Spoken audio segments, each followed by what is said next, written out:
2020 अगर आज की परिस्थितियां देश की देखें तो क्या सोच रहा है देश, क्या है देश का मिजाज। देश का सबसे विश्वसनीय सर्वे, इंडिया टुडे ग्रुप का सबसे विश्वसनीय सर्वे अब हम आपके पास रखने वाले हैं। शुरुआत कई सवालों से जो चीन से जुड़े, कोरोना, चुनाव हो तो क्या होगा, लेकिन सबसे पहले आइए आपको बता देते हैं कि हमने ये सर्वे किस अवधि में, किस वक्त किया है और कितने लोगों को इसमें शामिल किया है। संसदीय क्षेत्र 97, 194 विधानसभा क्षेत्र, राज्य 19, सैंपल साइज 12,021।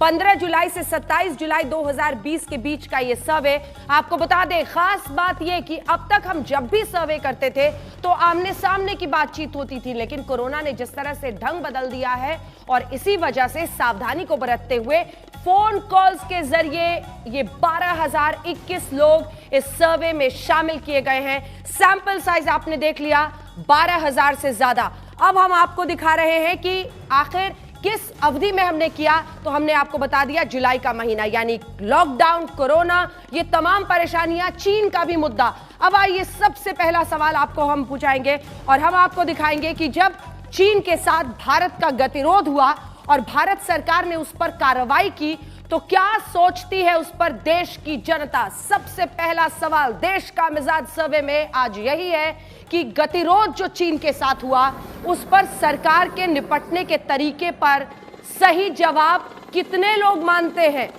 सही जवाब कहने वाले आप देख रहे हैं 69% लोग यहां पर आपको दिख रहे हैं। मतलब क्या जिस तरह से भारत सरकार ने जवाब दिया उसे गलवान घाटी में जो हमारे सैनिकों की शहादत हुई, लेकिन उसके बावजूद वो भारत सरकार का तरीका था, क्या उसको थम्स अप मिला है। 69% लोग मानते हैं कि हमने मुंहतोड़ जवाब दिया चीन को, हमने हर मंच पर अपने बात को तरीके से रखा, हमने चीन के खिलाफ कई एप्स भी बैन किए, कई कॉन्ट्रैक्ट्स भी किए। लेकिन हाँ, ये भी आपके सामने आप देख रहे हैं 15% लोग कह रहे हैं कि हम सही जवाब नहीं दे पाए हैं। 69% कहते हैं हाँ, 15% कहते हैं नहीं।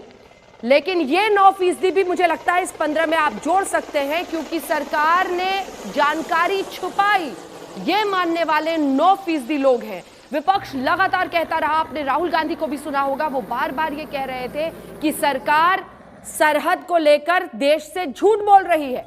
इसी पर 9% लोग उनका साथ दे रहे हैं। एक अगला सवाल था कि भारत और चीन की जो सैन्य ताकत है उस पर आप क्या सोचते हैं।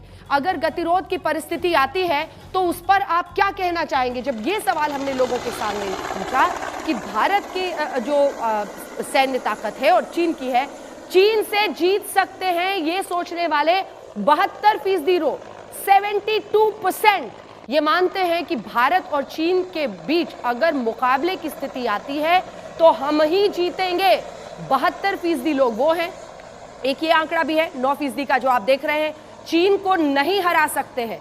ये सच है, आपको एक्सपर्ट्स भी बताएंगे कि हर पैमाने पर आपको चीन की ताकत, भारत की ताकत को समझने और देखने की जरूरत है। और ये देखिए, ये 10% लोग भी हैं जो युद्ध से गतिरोध बढ़ेगा मानते हैं, यानी परिस्थितियों को उससे पहले ही नियंत्रण में ले लेना सरकार के लिए अच्छा है, ये लोग मानते हैं। तो 72% लोग कह रहे हैं कि अगर युद्ध की नौबत आए तो भारत ही जीतेगा।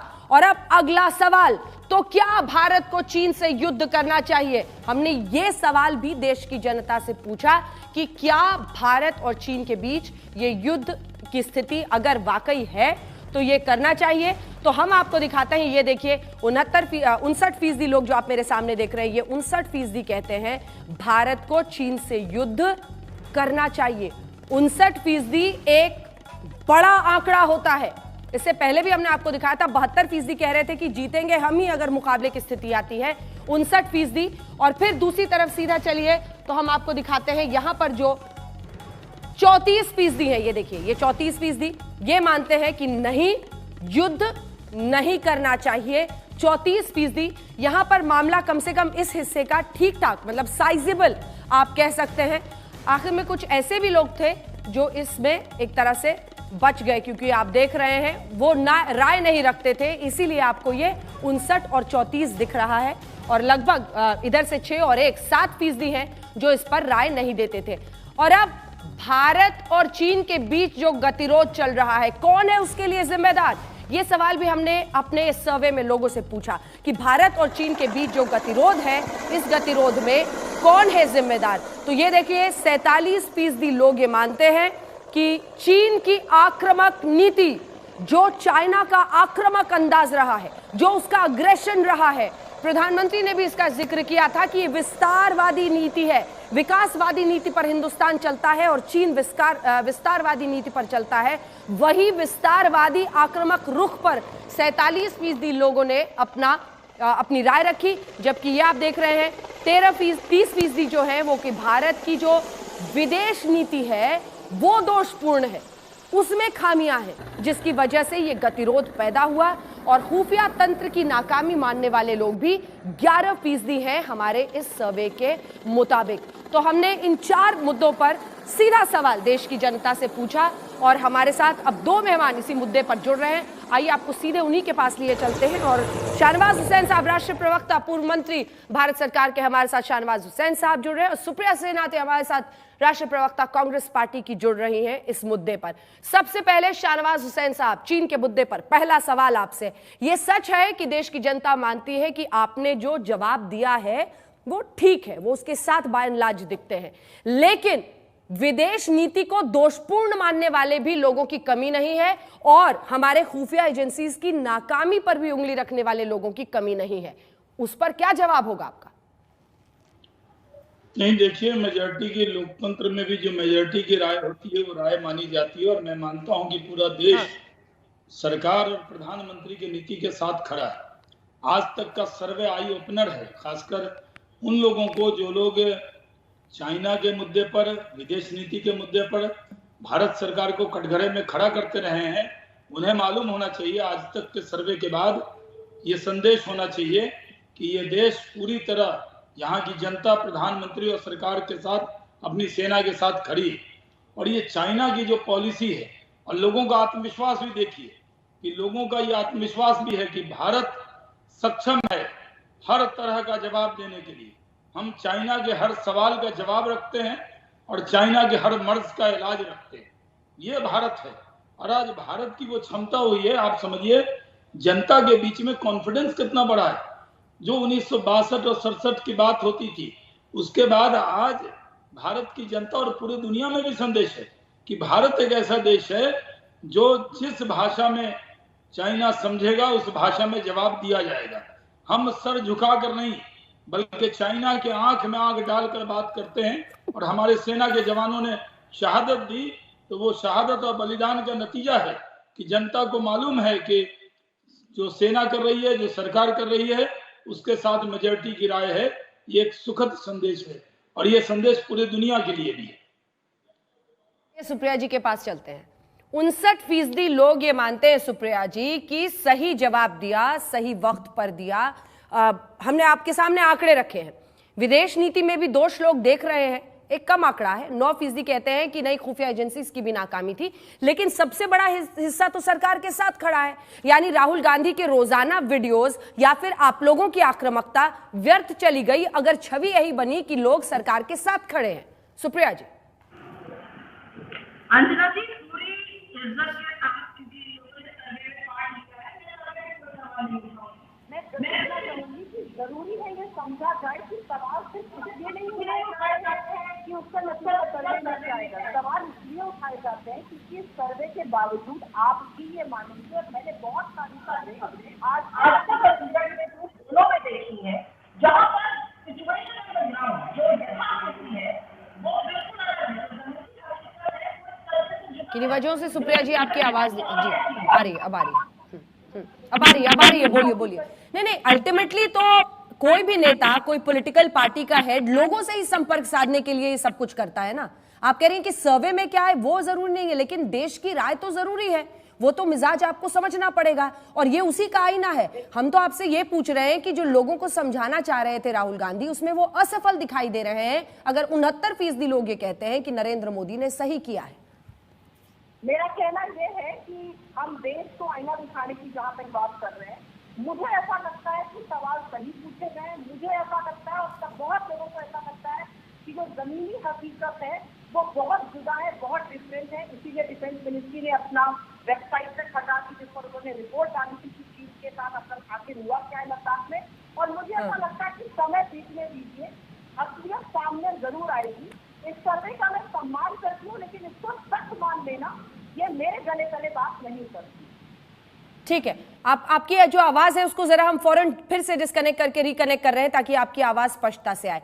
वो कह रही हैं कि ठीक है, जनता समझे ना समझे हम कोशिश करते रहेंगे। वो ये बता रही हैं कि जो स्थितियां हैं वो सीधे सीधे इशारा कर रही हैं कि कहीं पर आपकी सरकार फेल हुई है। कभी आप कुछ कहते हैं, कभी कहते हैं कि सरहद के अंदर चीन आई है, कभी कहते हैं चीन नहीं आया है, फिर आपकी डिफेंस मिनिस्ट्री की तरफ से कुछ कहा जाता है, फिर उसे विड्रॉ किया जाता है। ये तमाम बातें आपकी मिस हैंडलिंग की तरफ इशारा करती हैं शाहनवाज। देखिए, ऐसा सर्वे मैं बहुत बार आपके सर्वे में आया हूं जहां जनता का साफ करीब 69 यानी 70% लोग सरकार की नीति के साथ खड़े हैं। और जो कहने वाले हैं कि चीन, और 72% लोग ऐसे हैं जिनको अपनी सेना, वायुसेना, नौसेना पर यकीन है और वो मानते हैं कि अब वो भारत नहीं है। जो 72% लोग मानते हैं कि उसको हराया जा सकता है। सिर्फ 9% लोग ये मानते हैं कि चाइना को जवाब नहीं दिया जा सकता। आप ये देखें कि अगर आपके सर्वे को ही हम आधार माने, सिर्फ नकार देना। अब कांग्रेस के लिए आत्मचिंतन का वक्त है कि आपने जिस तरह के सवाल उठाए, जिस तरह मेमोरेंडम ऑफ अंडरस्टैंडिंग के बारे में सुप्रीम कोर्ट तक की टिप्पणी हो गई, आपने जो सवाल उठाए वो सवाल देश की जनता के मन के मुताबिक नहीं थे। आपने जो सवाल उठाए चाइना पर जिस तरह सरकार को घेरा, उस वक्त जब देश का सवाल होता है, व्यक्ति से बड़ा दल और दल से बड़ा देश, जब देश का सवाल हुआ तो चाइना पर जिस तरह का भ्रम पैदा किया कांग्रेस ने, देश के लोग उससे भी नाराज होंगे। अगर आपने सर्वे में ये पूछ लिया होता कि क्या विपक्षी दलों के व्यवहार से आप संतुष्ट हैं, तो 72 नहीं 80% से ज्यादा लोग कहते हैं कि व्यवहार से संतुष्ट नहीं है। मैं सरकार पर सवाल पूछती हूँ, आप मुझे बताते हैं कि विपक्ष अपनी समझ को बेहतर करे। अब देश की जनता सब समझ रही है। हमारे तमाम जितने भी पोल सर्वेज रहे हैं, पीएससी हो, देश का मिजाज हो, एमओटीएन, सबने लगभग सही कहा है, ये आप भी जानते हैं। लेकिन सवाल सरकार से ही होते हैं, विपक्ष की समझ पर कब तक सवाल खड़े कीजिएगा। मैं लौट रही हूं, सुप्रिया जी भी जुड़ रही है, भैया आपको जवाब देंगे, आप दोनों आपस में निपटाइएगा। लेकिन जल्दी से अब चलते हैं, जो देश में बड़ा फैसला चीन को लेकर लिया गया, उसमें न सिर्फ एप्स बल्कि कॉन्ट्रैक्ट्स को भी बैन करने का फैसला लिया गया था। तो देश का मिजाज चीनी ऐप और कॉन्ट्रैक्ट्स को बैन करने पर क्या है, ये अब हम आपको बताना चाहते हैं। 91% लोग आप देख रहे हैं, देखिए ये मेरे सामने 91% लोग ये मानते हैं कि कॉन्ट्रैक्ट और ऐप पर बैन चीन को सही जवाब है। देश में जबरदस्त गुस्सा था कि आखिर चीन अपनी अर्थव्यवस्था में जबरदस्त जान फूंकता है। भारत की जनसंख्या और यहां से होते हुए व्यापार की वजह से बड़े बड़े कॉन्ट्रैक्ट्स, सरकारी कॉन्ट्रैक्ट्स उसे मिले हुए थे, उन सबको अगर विड्रॉ किया गया, चाइनीज ऐप्स को बैन किया गया, तो 91% लोग देखिए जो मेरे सामने है ये सभी मानते हैं। नहीं कहने वाले भी 7% लोग थे। ये भी देखना चाहिए, क्या चाइना के सभी सामान का बॉयकॉट हो जाना चाहिए। सोशल मीडिया पर खूब इसके लिए लोग अपने अपने तरीके से आंदोलन चलाते रहे। 90%, इसमें भी मुझे लगता है हैरानी की बात नहीं है, 90% लोगों ने हमारे सैंपल साइज में ये कहा कि चीन का सामान पूरी तरह से बैन होना चाहिए, उसका बहिष्कार होना चाहिए। और यहां पर भी लगभग 7% लोग कह रहे हैं नहीं। ये जो आपके पास आंकड़ा 3 का या 1 का किसी भी सर्वे में बचता है, वो ऐसे लोग थे जो इस पर अपनी राय नहीं रखना चाहते थे। वो ना हाथ में थे ना नहीं में थे, वो बीच में अपनी राय कहते थे कि इस पर हम कुछ नहीं बोलना चाहते। अब सवाल यह है कि चीन का सामान तो बॉयकॉट हो जाएगा, लेकिन क्या भारत आत्मनिर्भर बनकर उसे अपनी तरीके से भरपूर उसकी भरपाई कर पाएगा? तो आत्मनिर्भर भारत पर भी हमने लोगों से सवाल पूछा। हमने पूछा कि आत्मनिर्भर भारत कैंपेन पर आपकी राय क्या है। ये देखिए 53% लोग, सही वक्त पर आत्मनिर्भर कैंपेन प्रधानमंत्री ने स्टार्ट किया, ये कहने वाले लोग थे। तो आत्मनिर्भर भारत कैंपेन पर क्या आपको लगता है कि भारत अभी सक्षम नहीं है? 38% आंकड़ा आप देख रहे हैं मेरे सामने में, ये 38% कहते थे कि अभी भारत सक्षम नहीं है, अभी बहुत वक्त लगेगा, शायद हमने जल्दबाजी कर दी आत्मनिर्भरता कैंपेन का फैसला लेने में। अब सवाल यह है, हमने लोगों के मन को थोड़ा और टटोला कि देखिए चीन से कई बार बहुत ही सस्ता सामान मिल जाता है। अगर चीन के सामान का बहिष्कार होगा, महंगी चीज खरीदेंगे? आप तैयार हैं उसके लिए? यह सवाल जब हमने लोगों से पूछा तो देखिए यहां पर लोगों की राय क्या थी। 67% हाँ महंगा सामान खरीदेंगे, लेकिन चीन का सामान बहिष्कार किया जाए, उसको बैन किया जाए। 67% एक बहुत बड़ा हिस्सा जो है उसमें से ये कहने को तैयार था कि चीनी सामान नहीं, महंगी चीजें भी खरीदने के लिए तैयार हैं। मंजूर है हमें कि हमारी जेब से ज्यादा पैसा निकले, लेकिन चीन के सामान का बहिष्कार कीजिए। और उस एक्सट्रीम पर आप देख रहे हैं 30%, 30% लोग कह रहे थे कि नहीं। अब सवाल यह है कि इन सभी चीजों के बीच देखिए, पड़ोसी तो पड़ोसी है, एक तरफ पाकिस्तान है, एक तरफ चीन है, एक तरफ इमरान खान है, एक तरफ शी जिनपिंग है। क्या शी जिनपिंग पर भरोसा है आपको? अब तो लगभग देश का हर व्यक्ति ये जानता है कि शी जिनपिंग, उनकी नीतियां क्या है। हाँ कहने वाले लोग सिर्फ 9% थे इस देश में। अब ये 9% कौन है ये देखना पड़ेगा, क्योंकि बहुत इंटरेस्टिंग है जिस तरह से धोखा गलवान घाटी में मिला, हमारे सैनिकों को शहीद किया गया। लगभग 9% अभी भी मानते हैं कि शी जिनपिंग पर भरोसा करना चाहिए। और ये 84% जो आप मेरे सामने देख रहे हैं, 84%, 84% ने कहा कि नहीं, शी जिनपिंग पर भरोसा करना ठीक नहीं है। तो हमने आपको चीन से जुड़े हुए सभी सवाल दिखा दिए। इस हिस्से में भी हमने बात की है उन ऐप्स की, ऐप्स के कॉन्ट्रैक्ट बैन के साथ हमने शुरुआत की थी। सुप्रिया जी अब हमारे साथ जुड़ गई हैं। सुप्रिया जी, शाहनवाज जी लगातार कह रहे थे कि आप लोगों की समझ ही गलत है, आप लोग गलत मुद्दे पर, जिस पर देश एकजुट है, आप लोगों को जाकर कहते हैं कि सरकार गलत है, सेना पर सवाल खड़े करते हैं। अब चीन से ऐप और कॉन्ट्रैक्ट बैन का भी एक बड़ा फैसला सरकार ने लिया, तो इस हिस्से में सवाल इसी पर है। क्या आपको लगता है कि कम से कम ये कदम सरकार ने सही उठाया? अमेरिका से भी पहले हमने बैन कर दिए उनके ऐप्स और कॉन्ट्रैक्ट्स को, कैंसिल किया। धन्यवाद। और खेद है कि बहुत सारा इस डिस्कशन में पार्ट नहीं ले पाई और शाहनवाज जी ने जो बातें कही उनका उत्तर नहीं दे पाई। लेकिन मैं एक बात जरूर कहूंगी, और मैं भी हफ्प्रभ हूं, ऐसे कौन से 9% लोग हैं जो चीन पर भरोसा करने को तैयार हैं। ये गलती प्रधानमंत्री मोदी ने एक नहीं 2 बार करी और उसका नतीजा भुगता। 18 मीटिंग करी, उसके बाद भी शी जिनपिंग ने सिर्फ धोखा दिया। जब हमने डिक्लेयर किया जाकर कि भाई ये साल जो है वो चीनी और हिंदुस्तान की मित्रता का साल होगा, तब वो साइन कर रहे थे वो पेपर जिससे कि उनकी आर्मी मूव हो हमारे लद्दाख बॉर्डर पे। ऐसी धोखेबाज कंट्री चीन है, उसको उस पर कैसे मैत्री का हाथ और किस केमिस्ट्री की बात प्रधानमंत्री मोदी जी कर रहे थे, आज तो उस पर सवाल जरूर उठना चाहिए। क्योंकि हिंदुस्तान के 84% लोग आज कहते हैं कि नहीं, चीन पे भरोसा नहीं किया जा सकता। तो कहीं विदेश नीति में ये खामी थी। जहां तक ऐप्स की बात है, मैं बहुत खुश हूं कि ऐप्स बैन हुई अंजना जी, और जितने हम आत्मनिर्भर बने और जितनी भारतीय चीजों की यूज हो, बहुत अच्छी बात है। लेकिन जो लोग आज तैयार हैं कि हम ज्यादा ध्यान देने को तैयार है, चीनी ना लीजिए, आप भारतीय चीजें करिए, सरकार की क्या तैयारी है? आपने तो अपनी 5 में से 4 बड़ी मोबाइल मैन्युफैक्चरिंग कंपनी चीन को दी हुई है। चीन से सारा सामान इंपोर्ट हो रहा है और इनके कार्यकाल में वो इंपोर्ट दुगना हो गया, इसमें भी कोई दो राय नहीं है। तो कहीं ना कहीं वास्तविकता, जो मैं बार बार कह रही हूँ, जो स्थिति ऑन द ग्राउंड है वो इससे जुदा है। हम सब भारतीय हैं, हम सब चाहते हैं कि हमारा उद्योग बढ़े, हमारे घर के लोगों की बात बढ़े, लेकिन वो कब बढ़ेगा? जब हम निर्भरता चीन पर खत्म करेंगे। और पिछले 6 साल में वो निर्भरता लगातार बढ़ी है। शाहनवाज भाई इस बात का जवाब दें कि उस निर्भरता को खत्म करने के लिए क्या किया जा रहा है। जब हमारी सरकार गई थी 2014 में, $1 बिलियन FDI था चीन का, आज $27 बिलियन है। कैसे हटाइएगा आप चीन को? आपको उनको सिर्फ बॉर्डर से ही नहीं निकालना है, आपको उनको हमारे देश से भी निकालना है। उसकी क्या रणनीति? आज हिंदुस्तानी का दिल देखिए, हिंदुस्तानी कहता है मैं महंगा सामान खरीदने को तैयार हूं, मुझे चीनी सामान नहीं चाहिए। लेकिन क्या उसके पास विकल्प है? क्या हमारी पावर कंपनीज का, automobile company, even mobile manufacturing company, दवाओं की कंपनी, केमिकल कंपनी, इनके पास विकल्प है? आपने पिछले 6 साल में निर्भरता बढ़ाई है, उसको कैसे घटाइएगा? कैसे घटाइएगा शाहनवाज जी? 6 साल में आपने निर्भरता चीन पर बढ़ाई है। और इसके साथ ही राहुल गांधी ने अभी अभी चीन के मुद्दे पर जबरदस्त तरीके से प्रहार किया है। वो कह रहे हैं जब जब देश भावुक हुआ, फाइलें गायब हुई हैं। वो लिख रहे हैं माल्या हो, राफेल हो, मोदी या चौकसी गुमशुदा लिस्ट में लेटेस्ट है चीनी अतिक्रमण वाले दस्तावेज। ये सहयोग नहीं, मोदी सरकार का लोकतंत्र विरोधी प्रयोग है। शाहनवाज हुसैन साहब, देखिए जी, ये सही है कि अगर राहुल गांधी जी आज तक देख रहे होंगे तो जनता का जो मिजाज है, जो सर्वे है, वो उनको दिख गया होगा। ये भी सही है कि सुप्रिया जी ये कह रही हैं कि अगर आत्मनिर्भर कैसे बनेंगे, कैसे डिपेंड चाइना पे आत्मनिर्भर कैसे हो सकते हैं। ये अज़म की बात है, ये इरादे की बात है। हमने तय किया तो हम कर सकते हैं।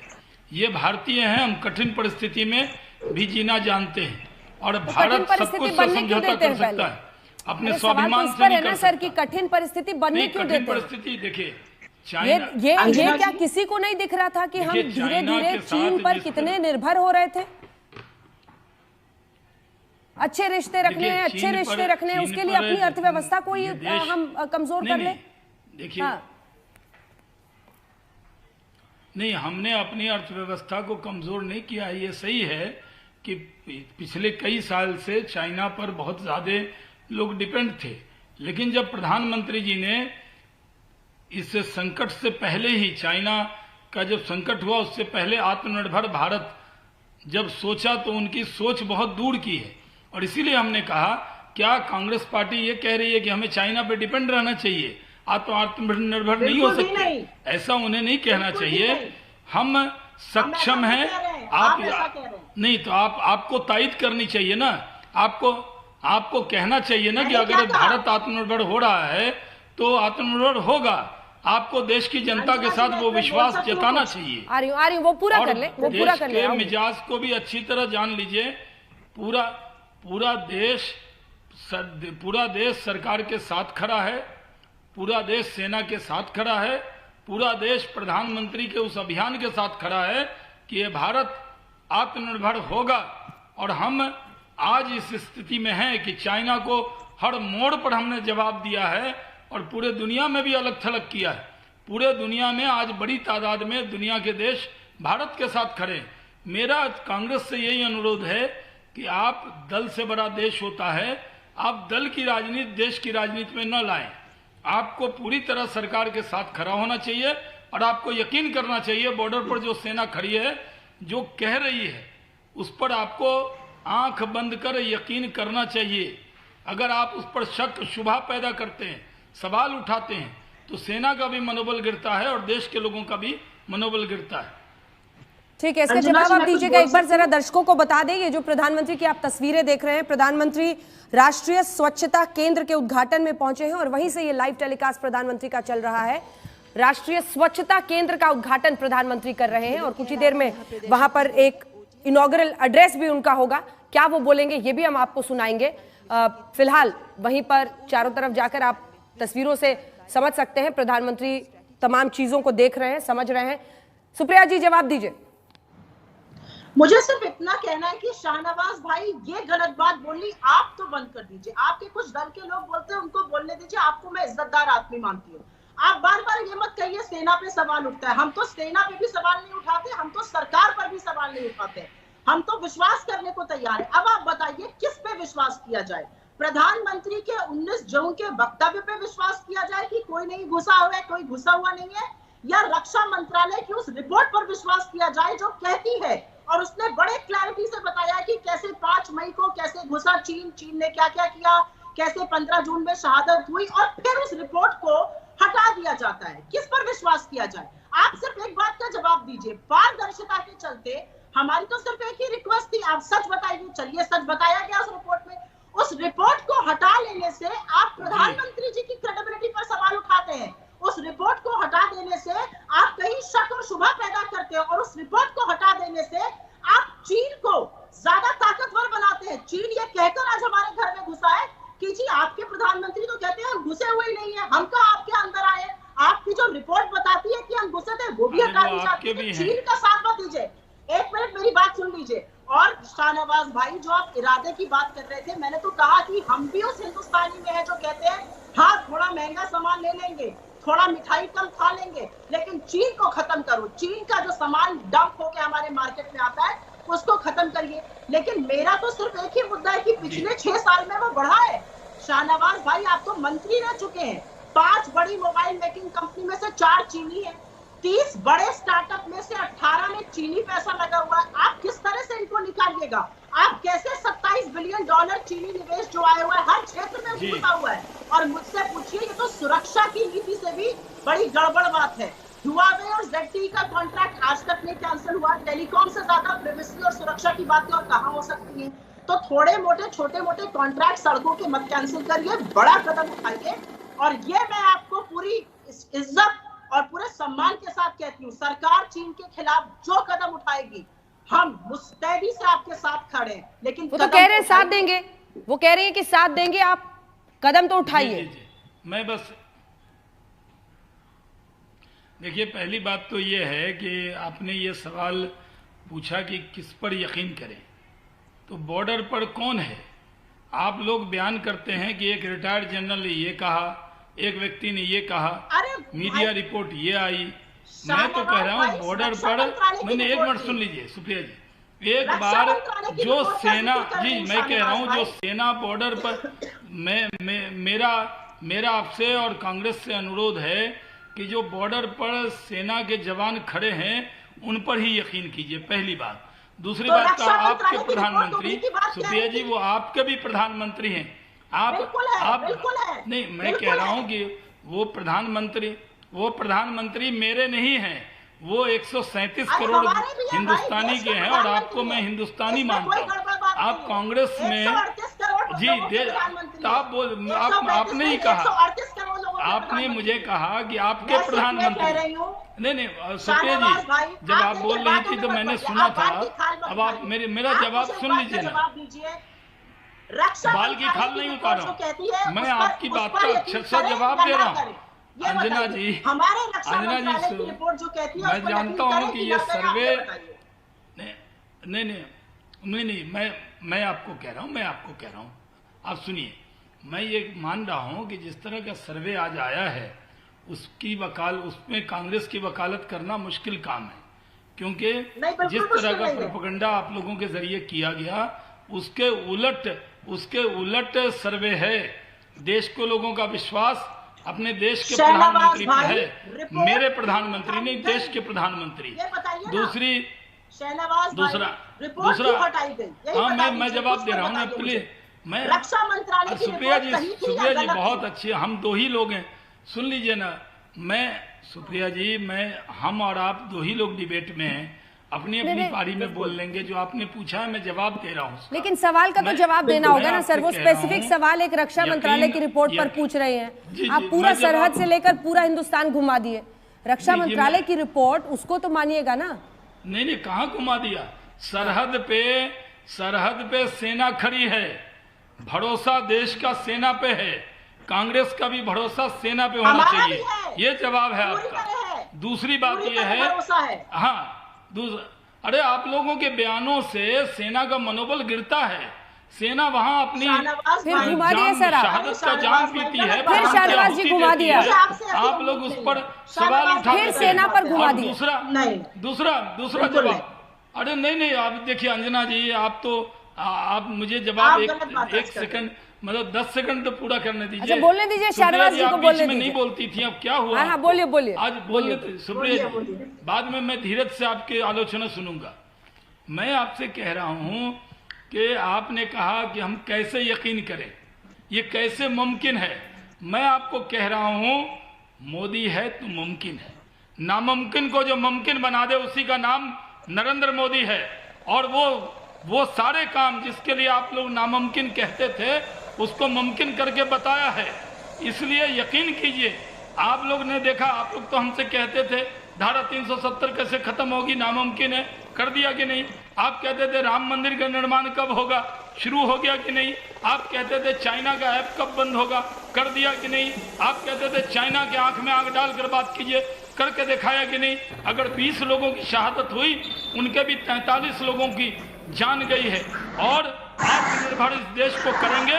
अगर ये घोषणा नरेंद्र मोदी जी ने की तो आप मान लीजिए मोदी है तो मुमकिन है, मोदी है तो मुमकिन है। यहीं पे बात खत्म हो जाती है ना सुप्रिया जी, यहाँ पर बात इसलिए खत्म हो जाती है कि देखिए 69% लोग अगर ये यकीन रखते हैं, 72% कहते हैं कि अगर युद्ध की नौबत आई तो हम ही जीतेंगे। आप इन आंकड़ों को भी देखिए, देश के मिजाज को भी तो समझिए। वो मिजाज नहीं समझकर अपनी ही एक दुनिया बनाकर लगातार ऐसे मुद्दे पर आक्रामक होना जिसमें देश चाहता है कि तमाम पॉलिटिकल पार्टीज एक ही आवाज में बात करें।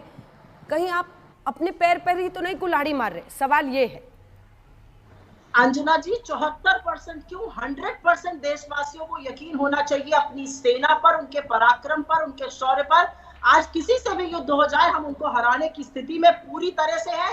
ये मैं आपको नेशनल टेलीविजन पे बोल रही हूँ। जो 26% लोग इसमें यकीन नहीं करते हैं वो गलत उगालते हुए जी रहे हैं। हमारी सेना किसी को भी हरा सकती है। मेरा सिर्फ एक प्रश्न है और मैं पूरी सम्मान और पूरी जिसको कहते हैं विनम्रता के साथ शहनवाज भाई से बस एक ही प्रश्न पूछूंगी कि शहनवाज भाई 135 करोड़ नहीं 138 करोड़ लोगों के प्रधानमंत्री है मोदी जी, उनका पूरा सम्मान है, उनकी पूरी इज्जत है। मेरा सवाल तो सिर्फ इतना था, जिस सेना की आप बात कर रहे हैं बॉर्डर पर, उसी सेना के कृत्यों के बारे में रक्षा मंत्रालय की रिपोर्ट थी, उसको क्यों हटा लिया गया? और जहां तक आपकी बात है अंजना जी कि हम गलत मुद्दा उतार रहे हैं या हम मूड ऑफ द नेशन नहीं समझ पा रहे, मुझे ऐसा लगता है अगर सच बोलने में कुछ खामियाजा भुगतना पड़े तो कोई बात नहीं, क्योंकि स्थिति ऑन द ग्राउंड जो आपकी ग्राउंड रिपोर्ट्स ने भी दिखाया है वो अलग है, वो मूड ऑफ द नेशन से थोड़ी डिफरेंट है। मैं पूरी विनम्रता से ये बात अपनी कहना चाहती हूँ। और शहनवाज भाई जिनको मैं अपना बड़ा भाई मान के बात करती हूँ, फिर से पूछूंगी, अगर रिपोर्ट गलत थी तो ये मानिए कि रक्षा मंत्रालय की रिपोर्ट गलत थी, अगर सही थी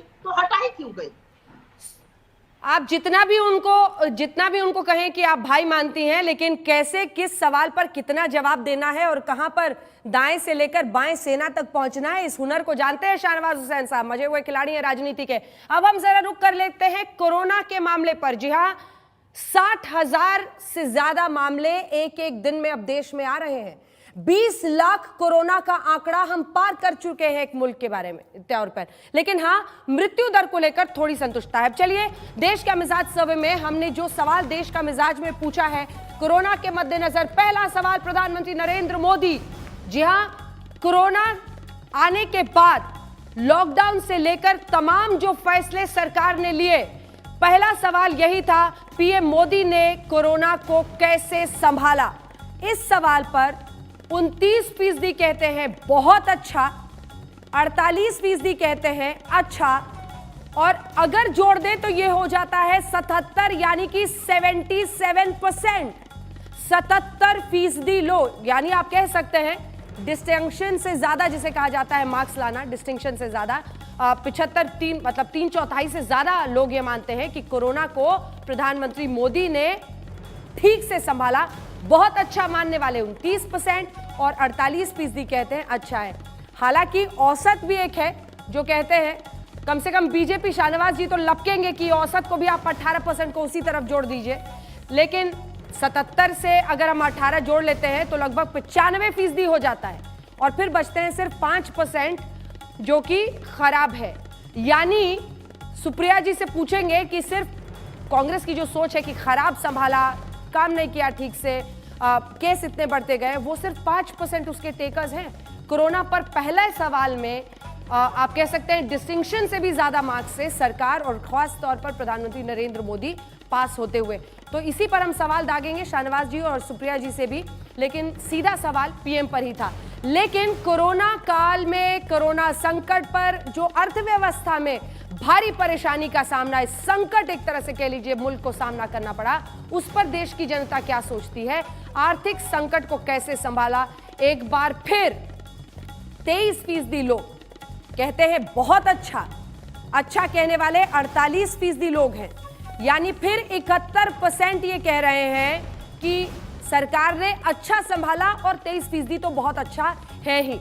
औसत कहने वाला आंकड़ा यहां पर काफी है, मतलब आपको उसको एक जगह देनी होगी, क्योंकि 22% लोग औसत मानते हैं। फिर शाहनवाज जी लपकेंगे कि 22% को उधर ही जोड़ दीजिए, खैर, और 6% सिर्फ कहते हैं खराब। यानी जिस आर्थिक संकट पर राहुल गांधी लगातार आक्रामक रहे, उसके भी टेकर्स बहुत कम है। जब हमने ये पूछा लोगों से, विदेशों के मुकाबले, विश्व के अन्य मुल्कों के मुकाबले भारत ने कोरोना संकट को किस तरह से संभाला, ये सवाल जब हमने लोगों से पूछा तो देखिए बेहतर कहने वाले 43%, बराबर लगभग हमने किया 48% कह रहे थे, बराबर मतलब जो अन्य देशों ने जिस तरह से संभाला हमने भी वैसे ही संभाला है, हम पीछे नहीं रहे, हम सबसे कम नहीं रहे कहने वाले 48% थे, जो बेहतर से ज्यादा है। लेकिन जो लास्ट है, एक बार फिर खराब मानने वाला है कि कोरोना से भारत की लड़ाई खराब रही, 7% है, जो कि कांग्रेस पार्टी का लगातार आरोप था। तो 43, 48 और फिर 7। जब हमने देश की जनता से यह पूछा कि कोरोना की आपकी जिंदगी पर कोरोना का क्या असर हुआ, तो देखिए इस पर लोगों ने क्या जवाब दिया है। जल्दी से अब जवाब आपको दिखाते हैं। कोरोना का आपकी जिंदगी पर क्या असर हुआ, यह सवाल पूछने पर 22% का कहना था कि बिजनेस ठप हो गया, नौकरियां चली गई। 22% लोग थे जिन्होंने ये कहा है कि बिजनेस खराब हो गया, और 63% ऐसे हैं जो कह रहे हैं कि आमदनी तो चालू है लेकिन थोड़ी सी आमदनी घटी है। आमदनी घटी वाले 63% सबसे ज्यादा, और सिर्फ 1% ही ऐसे लोग हैं जो ये देखिए आपको कह रहे हैं कि आमदनी बढ़ी है। तो सबसे ज्यादा 63%, 63% लोग कह रहे हैं कि आमदनी घटी है, और बिजनेस और नौकरी का नुकसान वाले 22% है। हमने राज्यों के बारे में भी स्पेसिफिक सवाल पूछा है। हमने राज्य सरकारों के जो कामकाज है उस पर लोगों से कि राज्य सरकारों ने कैसे इससे वो निपटे हैं। तो हम आपको दिखा रहे हैं राज्य सरकारों पर 23% ने बहुत अच्छा कहा है, अच्छा कहने वाले 48% हैं, औसत कहने वाले 22 हैं, 7 खराब है। हमने जेनरिक पूछा क्योंकि इसमें न सिर्फ केंद्र सरकार की बल्कि राज्य सरकार की भी भूमिका थी। हमने राज्य स्पेसिफिक नहीं पूछा कि महाराष्ट्र सरकार, तमिलनाडु, दिल्ली क्या के, तो राज्य सरकारों की भी लोगों ने तारीफ की है। इस कोरोना संकट में लोगों ने बाय एंड लार्ज, चाहे वो केंद्र सरकार हो, राज्य सरकार हो, उनके कामकाज को सराहा है। और इसीलिए सुप्रिया जी, इस पर तो पहला सवाल आप ही से बनता है, मतलब जिसे complete thumbs up with distinction कहा जा सकता है, वो लोगों ने सरकार को, और खास तौर पर प्रधानमंत्री पर हमने पहला सवाल पूछा था कि प्रधानमंत्री नरेंद्र मोदी ने कोरोना को कैसे संभाला। तो आपने आंकड़े देख लिए हैं, 75% से ज्यादा, 3/4 से ज्यादा लोग जो हमारा सैंपल साइज था उसमें मानते थे कि बहुत अच्छा काम किया है, अच्छा काम किया। जी हाँ, बिल्कुल। 12,021 लोगों का आपका सैंपल साइज था, और इसमें मैं देख रही हूँ नॉर्थ ईस्ट स्टेट्स और यूनियन टेरिटरीज और J&K नहीं था, उसमें कोई बात नहीं है। आपने एक बहुत इंपॉर्टेंट आंकड़ा बोला अंजना जी, और मैंने वो लास्ट में वो आपने ऐसा आंकड़ा बोला था जब आप कह रहे थे कि आपके इकोनॉमिक स्टेटस पे क्या फर्क पड़ा कोरोना का, और आपने कहा 63% लोगों ने कहा कि उनकी आमदनी कम हुई है, और 22% लोगों ने कहा कि उनकी या तो नौकरी चली गई है या उनका बिजनेस कम हो गया है। अगर इनको जोड़ लें तो 85% लोगों की जीविका पर कोरोना और उसकी हैंडलिंग का असर पड़ा है। 85%, ये कम आंकड़ा नहीं है। और यही स्थिति जो है, ये अब आप थोड़े दिनों का इंतजार करिए। मैं चाहती हूं और प्रार्थना करती हूं ये बेहतर हो, लेकिन मेरा अपना अनुमान है कि और बदतर होगी, क्योंकि सारे आंकड़े इस तरफ पॉइंट आउट कर रहे हैं। आपने एक और इंपॉर्टेंट आंकड़ा बोला था, और उसके बारे में मैं जिक्र करना चाहती हूँ, क्योंकि आने से पहले मैं आपका सर्वे पढ़ रही थी कि लॉकडाउन से लोगों की जिंदगी पर क्या असर पड़ा। 38% ने कहा कि हाँ इकोनॉमिक डिस्ट्रेस हुआ, 25% ने कहा ज्यादा हुआ, तो 67% लोगों का मतलब है कि इकोनॉमिक डिस्ट्रेस हुआ। लोग ये मान रहे हैं कि चलिए कोरोना से तो ठीक ठाक निपट लिया गया। 21 लाख केसेस के बाद, 43,000 मौतों के बाद, जबकि हम सबसे युवा राष्ट्र हैं विश्व का, उसके बाद भी हमारा मौत का आंकड़ा जो है वो रूस से काफी आगे है। लेकिन फिर भी मैं ये कहती हूँ कि जो अपनी आमदनी, जो अपनी जीविका पर लोग बात कर रहे हैं, वो कहनी जरूरी है, क्योंकि ये आगे चल के इंपॉर्टेंट होगी। यही बच्चों की पढ़ाई, यही बच्चों के पोषण, यही आगे की स्वास्थ्य, ये सब व्यवस्थाओं पर यही चीज करेगी। और मैं आपके सर्वे में एक और भी बहुत इंपॉर्टेंट चीज देख रही थी अंजना जी, आई एम श्योर उसका जिक्र आप करिएगा। जो 3 चीजें जहां पर सिंगल बिगेस्ट फेलियर कहा गया सरकार का, एक है हैंडलिंग ऑफ द पैंडेमिक, एक है अनएम्प्लॉयमेंट, जो कि handling of the migrant labour के जस्ट पहले आता है। 3 चीजें तो कहीं ना कहीं सरकार को, चलिए थम्स अप जनता ने दे दिया, लेकिन ये 3 चीजें सरकार को जबरदस्त तरीके से देखनी पड़ेंगी। कल जब मैं आपके शो पर आई थी तो मुझे बताया गया था कि 12,021 लोगों के सैंपल में 60% से ऊपर गांव के लोग हैं, रूरल एरियाज के लोग हैं। मैं हतप्रभ नहीं हूं, मैं सरप्राइज नहीं हूं कि ऐसे रिजल्ट आए हैं, क्योंकि वहां पर फ्री अनाज और वहां पर मनरेगा है। और आज अगर पूरी ईमानदारी से शाहनवाज जी बोलेंगे तो ये मानेंगे कि मनरेगा, जिसको आपने हमारी विफलता का सबसे बड़ा परिणाम कहा था, वो संजीवनी बनती खड़ा है। ठीक है, अब जवाब लेते हैं। खाद्य सुरक्षा बिल से लोगों को खाना मिला है। ये 2 चीजें जो रूरल इंडिया में लोगों को कह रही हैं कि उनकी स्थिति बेटर है। ठीक है, कोरोना कैसे संभाला पर तो थम्स अप है, टोटल है, उसको कोई नकार नहीं सकता है। लेकिन अर्थव्यवस्था, आमदनी घटी, नौकरी गई, ये कहने वाले 22% हैं, और आमदनी घटी वाले भी बहुत ज्यादा हैं। उस पर क्या कहिएगा शाहनवाज जी? 63। देखिए, जब मैं बहुत दिनों से जब इस तरह के सर्वे देखता हूं, और उसके बाद जब सर्वे पक्ष में नहीं आता तो लोग कहते हैं कि आपका सैंपल छोटा है। लेकिन आपको खुश होना चाहिए कि सुप्रिया जी ने बहुत बड़े दिल से आपके सर्वे को स्वीकार किया और कहा, नहीं, आपके सर्वे को स्वीकार करते हुए ये कहा है तो कि गांव के लोगों से पूछा, और क्योंकि मनरेगा है और फ्री अनाज है, यानी फ्री अनाज, जब इसका मतलब एक हमारी, मैं शुक्रिया अदा करता हूं सुप्रिया जी, आपने एक चीज तो मानी कि मोदी जी ने, एक गरीब का बेटा जो देश का प्रधानमंत्री है वो गरीबों के दिल में बस गया, क्योंकि गरीबों की बात को आपने स्वीकार किया। मनरेगा में जी अब वो सब कुछ आपका है साहब, हवा आपका, पानी आपका, पेड़ पौधे सब, गुल फूल सब कुछ आपका। आप तो जमीन से आसमान तक, मैं आप ही का कह रहा हूं, हम कहाँ इनकार कर रहे हैं।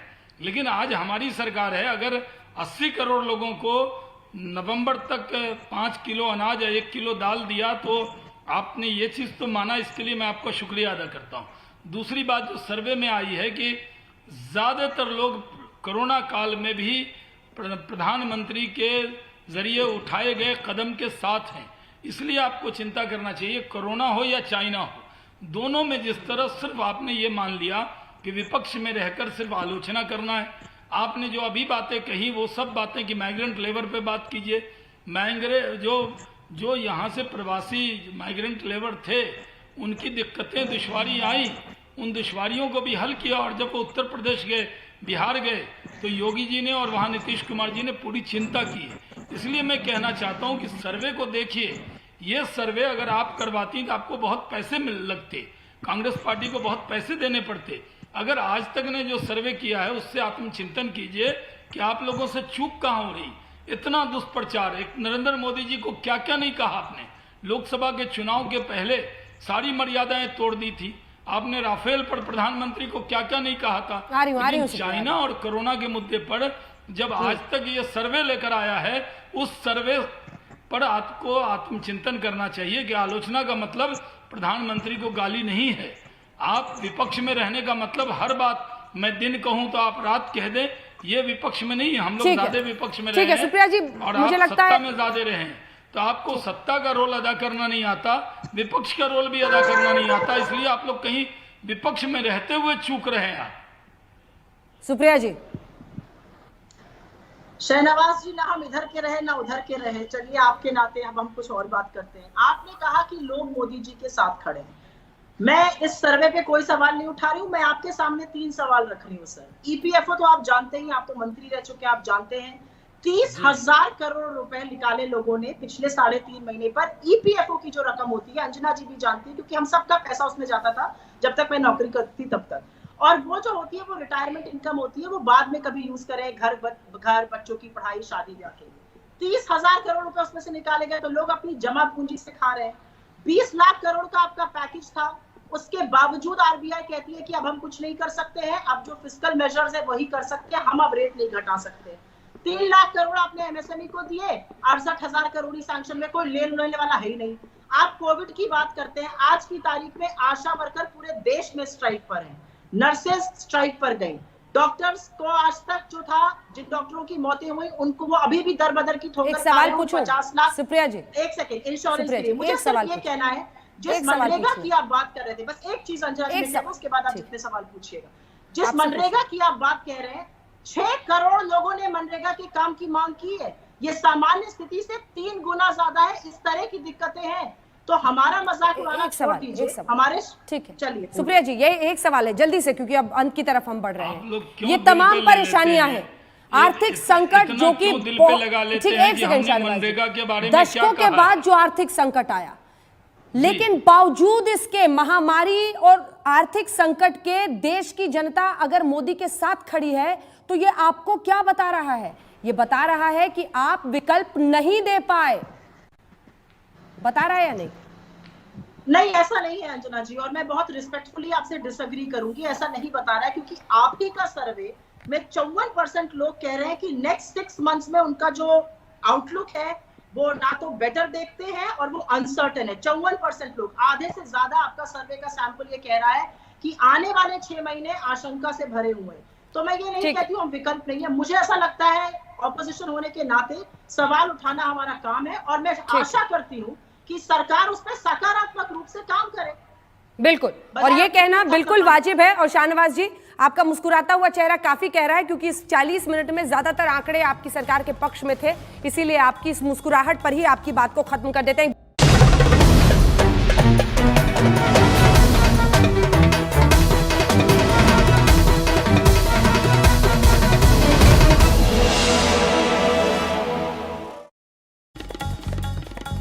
नमस्कार, आप देख रहे हैं देश का मिजाज आज तक पर। आपके साथ मैं हूं अंजना ओम कश्यप। वही सबसे विश्वसनीय सर्वे, देश का सर्वे, जिसमें हम जानते हैं कि देश की जनता अभी सरकार के बारे में, सरकार के कामकाज के तरीके पर, बड़े मुद्दों पर, समाज से जुड़े मुद्दों पर, देश से जुड़े मुद्दों पर, सरहद से जुड़े मुद्दों पर आखिर क्या सोचती है। अब इस हिस्से में देश का मिजाज में हम आपको बताने वाले हैं वो आंकड़े जिसका आपको लंबे वक्त से इंतजार रहा होगा, क्योंकि चीन और कोरोना के बाद अब हम आपको बताएंगे कि आज अगर चुनाव हो तो किसकी बनेगी सरकार, कितनी सीटें किस पार्टी को आएंगी, कौन सा गठबंधन होगा आगे। लेकिन सबसे पहले शुरुआत करते हैं आपको बताते हुए कि हमने ये सर्वे कैसे किया है। तो सबसे पहले हम आपको बता दें, हम 97 संसदीय क्षेत्रों में गए, विधानसभा क्षेत्र 194, राज्य 19, सैंपल साइज 12,021 और सर्वे का वक्त 15 जुलाई 2020 से 27 जुलाई 2020 के बीच में है। ये सर्वे का हमारा तरीका है। अब ये भी जान लीजिए कि 15 जुलाई से 27 जुलाई का मतलब है कि न सिर्फ कोरोना का संकट काल, लॉकडाउन की वजह से लोगों को परेशानी, अर्थव्यवस्था, आर्थिक संकट, नौकरियों को लेकर, मजदूरों की परेशानियों को लेकर देश में जबरदस्त चर्चा, चीन का मुद्दा, सरहद पर हमारे शहीद जो हुए सैनिक, ये तमाम मुद्दे थे। इन सब के बीच देश की राय क्या थी, इस पर हम बातचीत करेंगे। डॉक्टर संबित पात्रा हमारे साथ जुड़ेंगे और रागिनी नायक हमारे साथ कांग्रेस पार्टी से जुड़ेंगी। लेकिन उससे पहले आपको दिखा देते हैं अब आंकड़े। तो आइए करते हैं शुरुआत, सीधे लिए चलते हैं आपको देश के मिजाज के उस बड़े स्क्रीन की तरफ जिसमें हम तमाम आंकड़े आपके सामने रख रहे हैं। तो देश का मिजाज में जो पहला सवाल हमने लोगों से पूछा और परसेंटेज के साथ हम आज शुरुआत करने वाले हैं कि अगर आज हो चुनाव तो आप किसके लिए डालेंगे, किसको मिलेंगे कितने वोट। तो एनडीए, यूपीए और अन्य, हम पहले गठबंधन की बात करेंगे और गठबंधन का आपको दिखाएंगे आंकड़ा। तो सबसे पहले हम आपको दिखा रहे हैं, ये देखिए 42%। एनडीए को 42%, अगर आज हो वोट तो लोगों का कहना था कि हम वोट डालेंगे, 42% लोगों का कहना था कि हम एनडीए को वोट डालेंगे। वहीं 27% लोगों का कहना था कि वो यूपीए को वोट डालेंगे और 31 को वोट डालने वाले माफ कीजिएगा, अन्य को वोट डालने वाले 31% लोग थे। तो हमने आपको सबसे पहले वोट परसेंटेज दिखाया। अब हम आपको करेंगे ट्रैकर, दिखाएंगे, हम आपको दिखाएंगे पिछले साल के चुनाव के मुकाबले ये ट्रैकर आखिर क्या कर रहा है। तो सबसे पहले हम आपको दिखा रहे हैं जनवरी 2019 में चुनावों से पहले जब हमने लोगों से बातचीत की थी तब 35% था एनडीए का वोट शेयर, और फिर आम चुनाव 2019 में 45% वोट परसेंटेज मिला और अगस्त के महीने आते आते 42%। ये 2020 कोरोना का संकट काल, चीन को लेकर गतिरोध, गलवान घाटी का मुद्दा, हमारे शहीदों की शहादत, इन तमाम मुद्दों के बावजूद अभी भी 42% देश की जनता का ये कहना है कि अगर आज चुनाव हो तो 42% लोग वोट डालेंगे नरेंद्र मोदी के लिए, यानी एनडीए के लिए। अब हम आपको बताते हैं, नहीं एक सेकंड जल्दी से जरा दिखा दें ये भी कि यूपीए की क्या हालत है। 33% थी उस वक्त, 27% उनको वोट मिला और फिर अभी भी 27% पर ही अटके हुए हैं। और अन्य का आंकड़ा देखिए ट्रैकर में, जनवरी 2019 में 32, 28% मिला और अब कहां पर है। अब हम आपको दिखाएंगे सीट। जी हाँ, सबसे ज्यादा आप इसी का इंतजार कर रहे होंगे, एनडीए, यूपीए, अन्य। आइए अब आपको दिखाते हैं सीट। अगर आज हो चुनाव तो किसको मिलेंगी कितनी सीटें, एक बार फिर से जल्दी से यहां पर आकर हम आपको दिखा रहे हैं। 316 सीटें एनडीए को जाती हुई दिखाई दे रही हैं। ये ऐसे वक्त पर जब कोरोना, अर्थव्यवस्था, लॉकडाउन, नौकरियों को, आमदनियों को लेकर लोगों में जबरदस्त चिंता थी, फिर भी 316 सीटें एनडीए को जाती हुई, 93 यूपीए को और 134 अन्य को जा रहा है। हम आपको बता दें, हालांकि पिछली बार के आम चुनावों से थोड़ा सा ये नुकसान जरूर है, हम ट्रैकर आपको दिखाएंगे, थोड़ा सा नुकसान है आम चुनावों से, लेकिन फिर भी इस संकट के वक्त में भी अगर 316 एनडीए ले जा रही है और यूपीए को आम चुनाव के मुकाबले 193 सीटें ही आई थी, कोई फायदा नहीं है उनको। 134 उधर अन्य को जरूर फायदा होता है, यानी अन्य को कुछ फायदा जरूर होता हुआ दिखाया जा रहा है। और हम आपको अपने सर्वे के अब ट्रैकर आपको दिखा देते हैं, जरा ट्रैकर दिखा देते हैं। ट्रैकर से ही तस्वीर देखिए साफ होती है, और इसीलिए जल्दी से आपको अब हम दिखा रहे हैं। जनवरी 2019 में जब हमने आम चुनाव के पहले किया था 237 आ रहा था, 353 आ गया। और उसके बाद आम चुनाव के बाद अभी अगस्त के महीने में हम देख रहे हैं करीब करीब 37 सीटों का ये नुकसान आम चुनाव के मुकाबले दिख रहा है। फिर भी कंफर्टेबल मेजॉरिटी जिसे कहा जाता है अगर आज चुनाव हो तो। लेकिन यूपीए की हालत देखिए, 166 सीटें जनवरी 2019 में, और उसके बाद से आम चुनाव में आए 93, वही 93 पर अभी अटके हुए हैं। अदर्स को जरूर थोड़ा सा फायदा हुआ है, 140 था, 97 उनको आए, लेकिन 134 एक बार फिर से उनको दिखा रहा है। तो थोड़ा बहुत जो है एनडीए का नुकसान है वो सारा का सारा अन्य की झोली में जा रहा है, यूपी के पास नहीं जा रहा है। अब हम आपको दिखाते हैं कि अगर बीजेपी की सीटें, अभी तक हमने आपको गठबंधन की सीटें दिखाई, सबसे पहले वोट परसेंटेज दिखाएंगे, बीजेपी के साथ शुरुआत करते हैं। और वोट परसेंटेज अब हम दिखा रहे हैं आपको स्पेसिफिक पार्टी वाइज जब आप देखते हैं तो 36% देखिए वोट परसेंटेज जा रहा है सिर्फ भारतीय जनता पार्टी को, कांग्रेस को 19% और 45% अन्य को जा रहा है वोट। जो आप देख रहे हैं वोट परसेंटेज में सीट वाइज जब हम पार्टी स्पेसिफिक देखते हैं तो 36% है बीजेपी के पास, लेकिन अन्य के पास बहुत बड़ा हिस्सा है, 45% का उनके पास जा रहा है। अब सीटें आपको जल्दी से दिखा देते हैं कि बीजेपी को कितनी सीटें आती हुई दिख रही हैं, कांग्रेस को कितनी और अन्य के खाते में कितनी। तो बीजेपी को 283 सीटें। अब याद रखिए जब हम बीजेपी की बात करते हैं तो फिर जो अन्य पार्टियां बच जाती हैं वो सभी अन्य में जा रही हैं। 49 सीटें, हालांकि आपको बता दें एक बार बीजेपी पर रुककर 303 सीटें बीजेपी ने आम चुनाव में जीती थी, तो उससे 283 जो है एक थोड़ा सा नीचे आता हुआ है।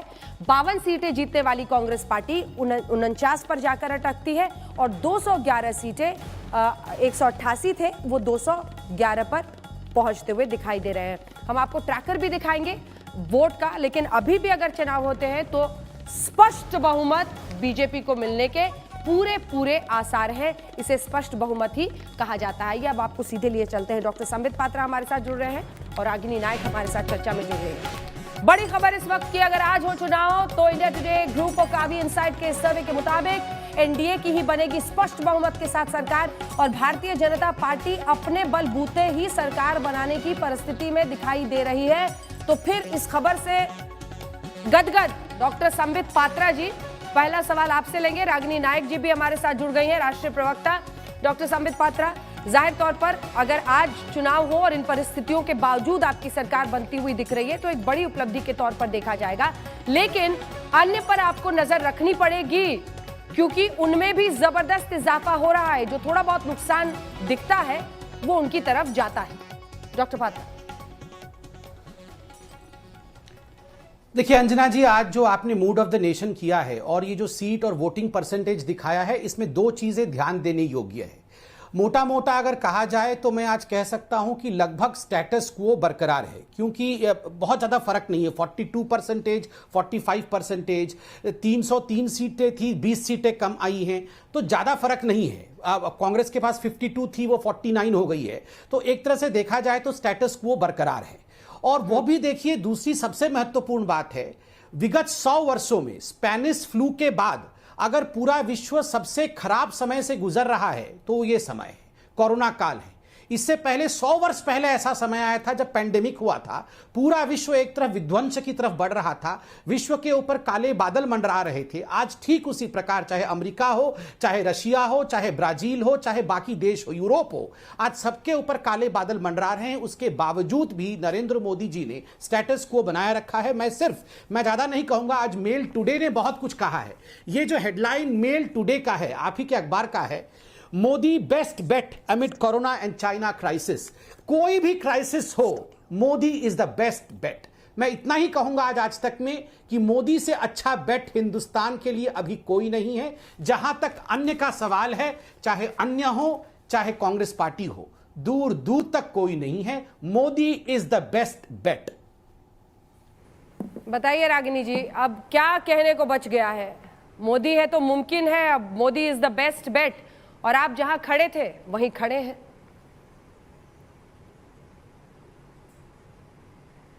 देखिए अंजना जी, सबसे पहले तो मैं कहना चाहूँगी कि आपके सर्वे का हिस्सा बने 12,000 लोगों के राय और उनके विवेक पर कोई प्रश्न आज मैं उठाऊंगी नहीं, लेकिन हाँ, आपने जो आंकड़े दिखाए उनका जो निष्कर्ष निकाला गया है उनसे मैं ज़रूर असहमत हूँ। थोड़ा गौर फरमाते हैं।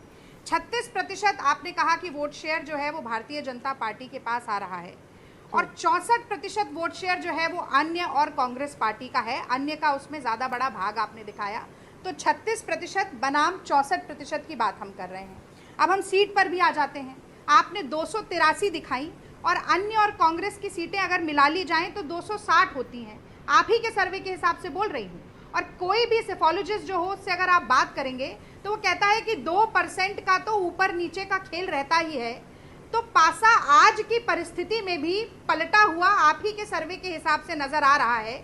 ऐसी बात मैं पहली बोलना चाहती हूँ। अब दूसरी बात मैं ये कहना चाहती हूँ कि कैसे कह दें कि सरकार गुनहगार नहीं है, अपराधी तो है चाहे हाथ में तलवार नहीं है।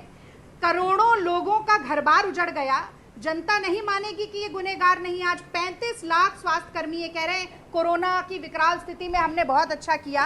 35 लाख स्वास्थ्य कर्मी, जिसमें डॉक्टर भी हैं, नर्स भी हैं, आशा कर्मी भी हैं, आंगनबाड़ी भी हैं, राष्ट्रीय स्वास्थ्य मिशन के लोग भी हैं, वो इसी सरकार के खिलाफ 2 दिन का धरना दे रहे हैं, क्योंकि इतने बड़े विकराल संकट से लड़ते हुए भी सरकार ने उन्हें वेतन नहीं दिया, उन्हें सुरक्षा उपकरण नहीं दिए, सुरक्षा बीमा नहीं दिया, न्यूनतम मजदूरी भी नहीं दी।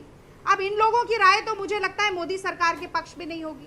वो हमारे जवान जो आज सीमा पर खड़े हैं, आज भी चीनी सेना को खदेड़ने के लिए, उस चीनी सेना ने जब हमारे देश में अतिक्रमण किया, और उसकी जो जानकारी के दस्तावेज थे जो बता रहे थे कि 17-18 मई को पेंगोंग त्सो में, गोगरा में चीनी सेना अंदर घुसी है, वो गायब हो गए, तो उन सैनिकों और उनके परिवारों को तो आज मोदी सरकार की कार्यप्रणाली से खुशी नहीं होगी।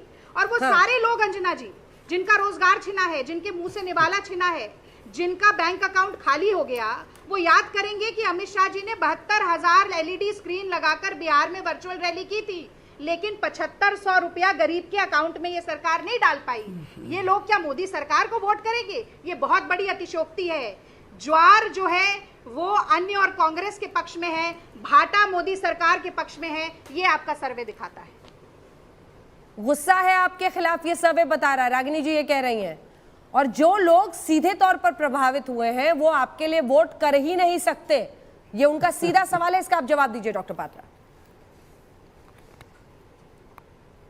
ये अगर कह रही है कि सर्वे दिखा रहा है कि भारतीय जनता पार्टी और एनडीए के लिए गुस्सा है, तो मुझे लगता है तो फिर मुझे जवाब नहीं देना चाहिए, मुझे तो डिबेट भी नहीं करना चाहिए। इतना बड़ा देखिए, आपको समझना पड़ेगा, 2014 आप मूड ऑफ नेशन दिखा रही हैं। 2014 के बाद ही कांग्रेस पार्टी का मूड ऑफ है, इनका मूड ठीक नहीं होने वाला है। देखिए, मूड जब हिंदुस्तान का मूड एक तरफ होता है, कांग्रेस पार्टी का मूड दूसरी तरफ होता है। सर्जिकल स्ट्राइक होता है तो सारे लोग, सबके मूड अच्छे होते हैं, कांग्रेस पार्टी का मूड खराब होता है। एयर स्ट्राइक होता है तो सारे लोगों के मूड अच्छे होते हैं, कांग्रेस पार्टी का मूड खराब होता है। राम मंदिर बनता है तो पूरी हिंदुस्तान दिवाली मना रही होती है, सबके मूड एलिवेटेड होते हैं, कांग्रेस पार्टी का मूड खराब होता है। देखिए, ये अभी कह रहे थे कि लोगों के अकाउंट में पैसा नहीं है, लोग बहुत गरीब हो गए हैं, लोग एकदम खराब हो गई स्थिति उनकी और कोई भी वोट नहीं देगा मोदी जी को। आप हूबहू यही स्टेटमेंट याद करिए राहुल गांधी जी 2019 के चुनाव से पहले। मैं एक स्टेटमेंट हूबहू सुनाता हूं। ये मोदी अभी क्या कर रहा है, अभी 6 महीने में देखना, इसको लोग मिलके, युवक लोग लाठी से मारेंगे। आपको याद होगा मोदी जी के लिए कहा था 6 महीने में इसको पकड़ के लाठी से मारेंगे, एग्जैक्टली यही शब्द कहा था। अभी लोगों को नौकरी नहीं मिली है, युवक पिटाई करेंगे मोदी जी को। मोदी जी ने कहा था मैं सूर्य नमस्कार की संख्या बढ़ा लूंगा और मैं अपनी कमर को और अपनी पीठ को सख्त बना लूंगा लाठी खाने के लिए। नतीजा आपने देख लिया, नो कॉन्फिडेंस मोशन तक लेकर आए थे इन्हीं सब विषयों को लेकर। आज तक इनका टेप रिकॉर्डर बंद नहीं हो रहा है। और मैं अंजना जी अंत में 10 सेकंड में इतना ही कहना चाहूंगा, देखिए आपको समझना पड़ेगा कि कांग्रेस का मूड क्यों खराब है, क्योंकि खुद ही इनके नेता ने कहा हमारे पास निकम्मा है, हमारे पास नकारा है, और जिसके घर में निकम्मा और नकारा होगा उसका मूड तो, और देखिए ये शब्द मैंने नहीं कहा है, ये शब्द इन्हीं के नेता ने कहा है, जिसके घर में निकम्मा और नकारा होगा उसका मूड तो परमानेंट ही खराब होगा। इसमें मैं क्या कर सकता हूं? रागिनी जी देखिए, जब मोदी सरकार कहे कि हमें आत्मनिर्भर भारत बनाना है और बना दे चीन निर्भर भारत, आईपीएल की स्पॉन्सरशिप चीनी कंपनियों से ली जाए, जब एफडीआई का निवेश जो चीनी भारत में हो रहा है यूपीए सरकार के समय पे $500 बिलियन हो और अब $4.5 बिलियन हो जाए, जब देश के 5 बड़ी मोबाइल कंपनियां जो हैं वो चीनी हो जाएं, तो मूड तो खराब होगा ही, क्योंकि गलबैया तो मोदी जी ही कर रहे थे, झूले भी झूल रहे थे। और उसी चीन ने एक बार नहीं दूसरी बार डोकलाम में हमें परेशानी दे चुका है चीन, उसके बाद दोबारा पीठ में ये जो चाकू घोंपने का काम किया है, तो ये सरकार चेती क्यों नहीं? इस बात पे मूड तो ऑफ होगा। एक मिनट, जल्दी से खत्म करूंगी, जरा मूड पे बात तो कर लें। आज संबित पात्रा मूड पे जानना चाहते हैं कांग्रेस का मूड क्यों खराब है, और इन्होंने कहा भाई ये तो बात कही गई थी कि मोदी के पीएम केयर फंड से 2000 करोड़ रुपया 50,000 वेंटिलेटर खरीदने के लिए लगाया जाएगा। जून के अंत तक जेपी नड्डा जी ने कहा वेंटिलेटर आ जाएंगे, लेकिन आज भी केवल 19,000 इनके सरकारी आंकड़ा है वेंटिलेटर का।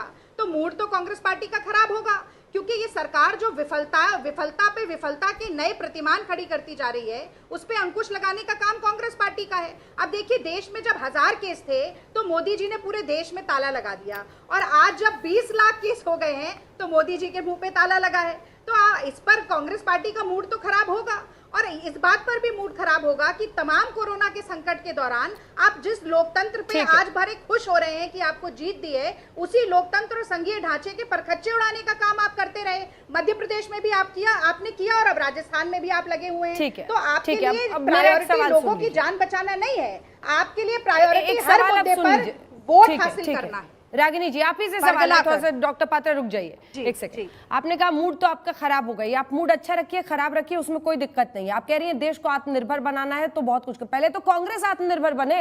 आप ये ग्राफ देख रही हैं इस वक्त रागिनी जी जो हम स्क्रीन पर दिखा रहे हैं, आत्मनिर्भर तो कांग्रेस पार्टी को बनना होगा। देखिए अदर्स को 211 पहुंच रहे हैं, जो थोड़ा बहुत बीजेपी को नुकसान हो रहा है वो अदर्स में जा रहा है।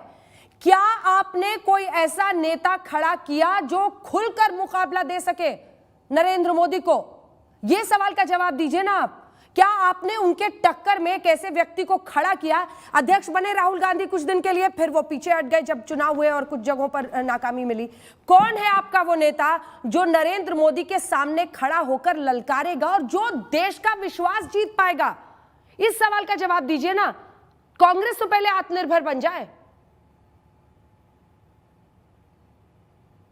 नहीं, देश की जनता का विश्वास हमने लगभग गुजरात में तो जीत ही लिया था, मध्य प्रदेश, छत्तीसगढ़, राजस्थान में भी जीता। लगातार हम चुनावों में बहुत कड़ी टक्कर दे रहे हैं। अगर आप लोकसभा के चुनाव की बात करें तो हाँ, हमारे साथ 2 बार हमने हार का सामना किया, लेकिन अगर आप इतिहास के पन्ने पलटें तो आप जनसंघ से लेकर भारतीय जनता पार्टी का इतिहास अगर देखें तो बहुत बार हार हासिल की होगी, पर उसके बाद जीत भी मिली। और मैं तो आज कहती हूँ आपके चैनल पर बिल्कुल पुरजोर तरीके से कि कांग्रेस पार्टी कह रही है कि हारिए ना हिम्मत, बिसारिए ना राम, हिम्मते मर्दा मद दे खुदा।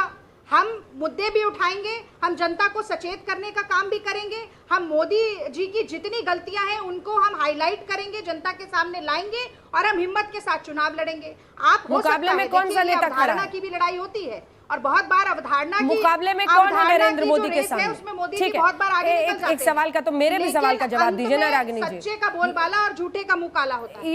ये सब तो राहुल गांधी जी भी ट्विटर पर लिख देते हैं। मेरे सवाल का एक जवाब दीजिए ना। मैं जनता के पर्सपेक्टिव से आपसे पूछती हूँ, कौन है वो नेता आपका जो मुकाबले में सामने खड़ा होगा नरेंद्र मोदी के?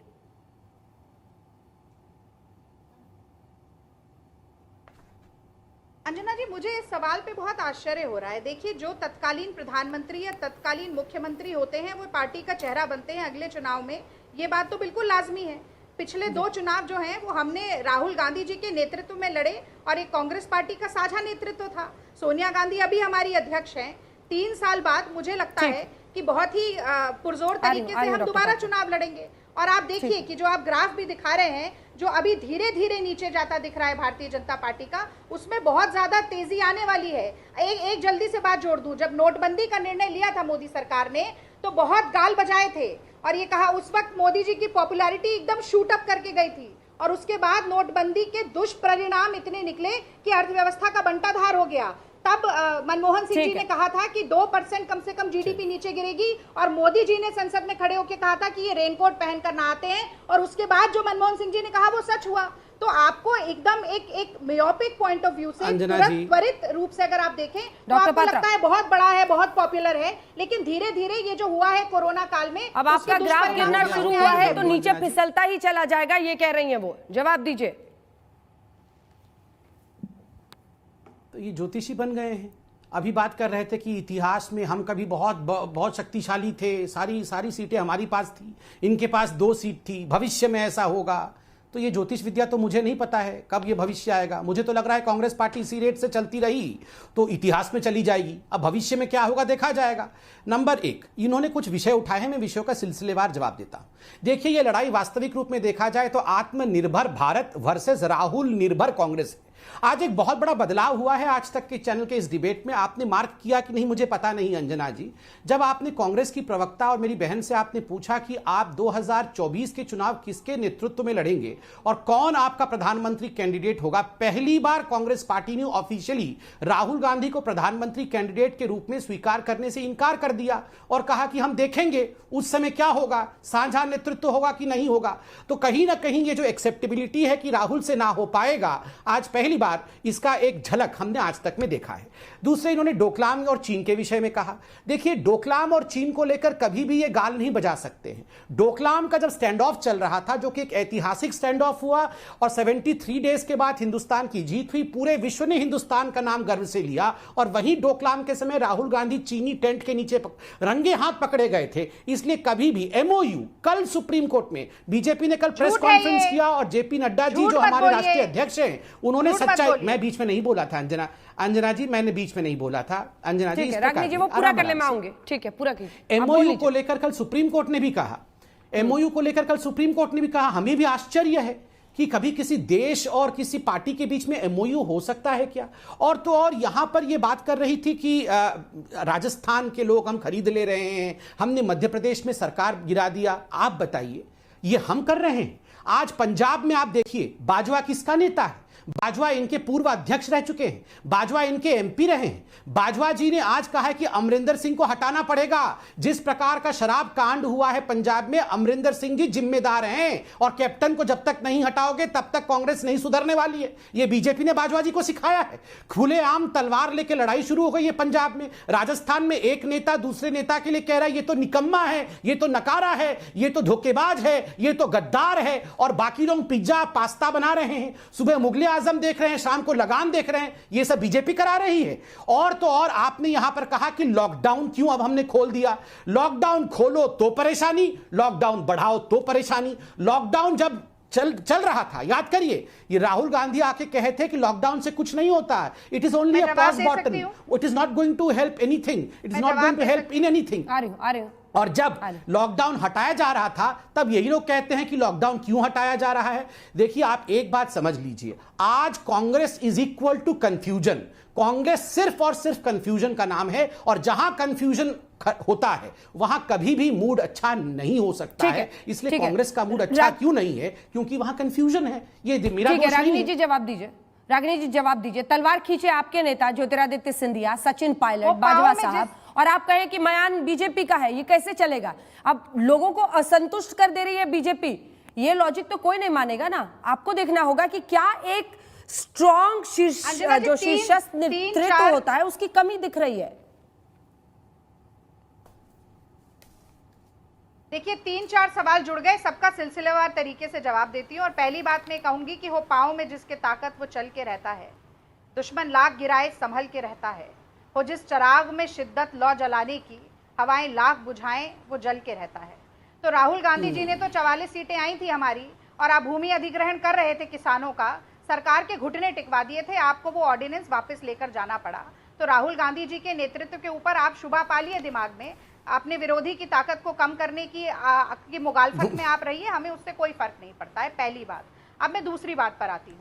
भाई, आप कह रहे हैं कि इस नेता ने ये कहा, बाजवा जी ने, आपके सुब्रमण्यम स्वामी किसके नेता हैं, किस पार्टी से सांसद हैं? सुब्रमण्यम स्वामी जी ने तो कहा कि भाई राम मंदिर का तो सारा श्रेय राजीव गांधी को जाता है, मोदी जी को कोई श्रेय नहीं मिलता। तो आज आप स्वीकार लीजिए इस बात को। भाई, एक पार्टी के अंदर अलग अलग मत वाले लोग तो होते ही हैं, तो इसका क्या मतलब है? आप तो ये चाहते हैं कि अधिनायकवादी राजनीति चले देश में, केवल एक व्यक्ति का स्वर ऊंचा हो और बाकी सबके हलक से जबान ही खींच ली जाए। कांग्रेस पार्टी तो ऐसा लोकतंत्र चाहती नहीं है। दूसरी बात, अब मैं तीसरी बात पर आती हूँ, मैंने क्यों कोरोना को और मध्य प्रदेश को एक साथ जोड़ा। वो बात ऐसी है कि 29 जनवरी को पहला कोरोना का केस देश में आया, उसके बाद भी WHO ने जब ये घोषित कर दिया कि वर्ल्ड वाइड पेंडेमिक है, उसके बाद भी मध्य प्रदेश का सत्र बुलाया गया और मध्य प्रदेश का सत्र हुआ, सरकार गिरी और शिवराज सिंह चौहान जी मुख्यमंत्री बने। लेकिन राजस्थान में अगर सत्र बुलाने की चुनी हुई सरकार बात करती है तो उसका लगातार विरोध होता है और उसको आगे बढ़ाया जाता है। तो ये दोनों चीजें जुड़ी हुई हैं। और अगर आप ये कहें कि यहाँ से नेता वहां गए, तो वहां के नेता भी तो आए हैं, नहीं आए हैं क्या? कीर्ति आजाद हो, शत्रुघ्न सिन्हा हो और उदित राज हो, तमाम ऐसे नेता रहे हैं। पर संबित पात्रा जी के साथ समस्या ये है कि वो आरबीआई का सर्वे नहीं देखेंगे। एक मिनट अंजना जी, लास्ट लाइन बोल लीजिए। आरबीआई का सर्वे नहीं देखेंगे, मुझे कुछ और डेटा दिखाना कह रहा है कि लोगों का सरकार पे विश्वास सबसे कम है और असुरक्षा का भाव सबसे ज्यादा है देश में 73 साल में, ये आरबीआई का सर्वे कहता है। संबित जी ने आपकी शायरी पर कुछ प्रिस्क्रिप्शन लिख लिया डॉक्टर साहब ने, जल्दी से बोलिए सर, 30 सेकंड के अंदर जल्दी से, मुझे आगे का डेटा दिखाना है प्रधानमंत्री पर। नहीं अंजना जी, वो दो शायरी इन्होंने क्या, मैं 30 सेकंड में ही बोल देता हूँ। इन्होंने दो, मुझे मिलना चाहिए।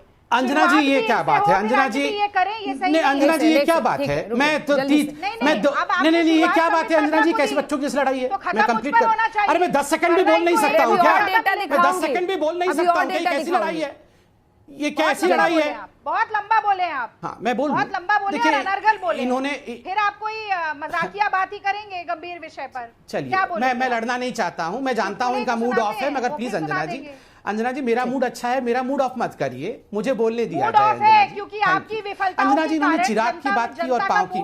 अंजना जी मैं इस प्रकार, अंजना जी प्लीज, अंजना जी खुशी मनाइए, रागिनी जी प्लीज, अंजना जी प्लीज, बारी बारी से बोलना ही नहीं, ये ठीक नहीं है अंजना जी। रागिनी जी आपने अपने हिस्से में बोल दिया है, ये गलत है, ये गलत है रागिनी। अंजना जी देख रही हैं रागिनी जी, भी नहीं होने दे रहे हैं रागिनी जी। अंजना जी मैं गुस्साऊंगा भी नहीं, मैं शांति से वेट कर रहा हूँ रिटर्न का। ये क्या है? ये जल्दी से संबित जी आप अपनी बात बोलिए, आपकी आवाज जा रही है। अंजना जी इन्होंने अंजना जी चिराग और पांव की बात की, इन्होंने कहा कि चिराग तो जल के रहेगा। मैं आज लिख लीजिए अंजना जी, चिराग में तेल नहीं है, बाती भी नहीं है, ये चिराग जलने वाला नहीं है, लाख जिसते रहो उस चिराग को नंबर है। इन्होंने कहा जिस पांव में दम होता है वो अंधेरा है। अंजना जी मैं इस प्रकार से डिबेट, अंजना जी ये अच्छी बात नहीं है, ये अच्छी बात नहीं है अंजना। रागिनी जी किस प्रकार का डिबेट है? रागिनी जी मैं इनके बीच में एक शब्द ना कहूं, चलिए ठीक है, हम आगे बढ़ते हैं। नहीं ये तू मैं हम उलझने वाले नहीं है। जो अगला आंकड़ा हम आपको दिखा रहे हैं, प्रधानमंत्री नरेंद्र मोदी की लोकप्रियता वाला आंकड़ा है। इस पर जल्दी अंत में दोनों से प्रतिक्रिया लेंगे। आइए आपको सीधे लिए चलते हैं देश का मिजाज वाले स्टेज पर। जब हमने लोगों से प्रधानमंत्री के तौर पर लोकप्रियता का सवाल पूछा, तो प्रधानमंत्री नरेंद्र मोदी के कामकाज पर सबसे पहला सवाल, बतौर प्रधानमंत्री नरेंद्र मोदी के कामकाज पर जो सवाल हमने पूछा है, देखिए यहाँ पर 30% लोग कह रहे हैं बहुत अच्छा, और ये 48% यानी 78%, 78% लोग कह रहे हैं अच्छा, और औसत मानने वाले भी 17% लोग हैं। सिर्फ 5% लोग खराब मान रहे हैं इस सर्वे के मुताबिक प्रधानमंत्री नरेंद्र मोदी के कामकाज को। अब प्रधानमंत्री नरेंद्र मोदी की सबसे बड़ी उपलब्धि क्या है? जब ये सवाल हमने लोगों से पूछा कि सबसे बड़ी उपलब्धि आपको प्रधानमंत्री नरेंद्र मोदी की क्या दिखाई देती है, तो देखिए 370 का खात्मा 16% लोग, राम मंदिर भी 13% लोग श्रेय दे रहे हैं मोदी सरकार को, और मूलभूत सुविधाओं पर 11% लोग ही अपनी राय रख रहे हैं।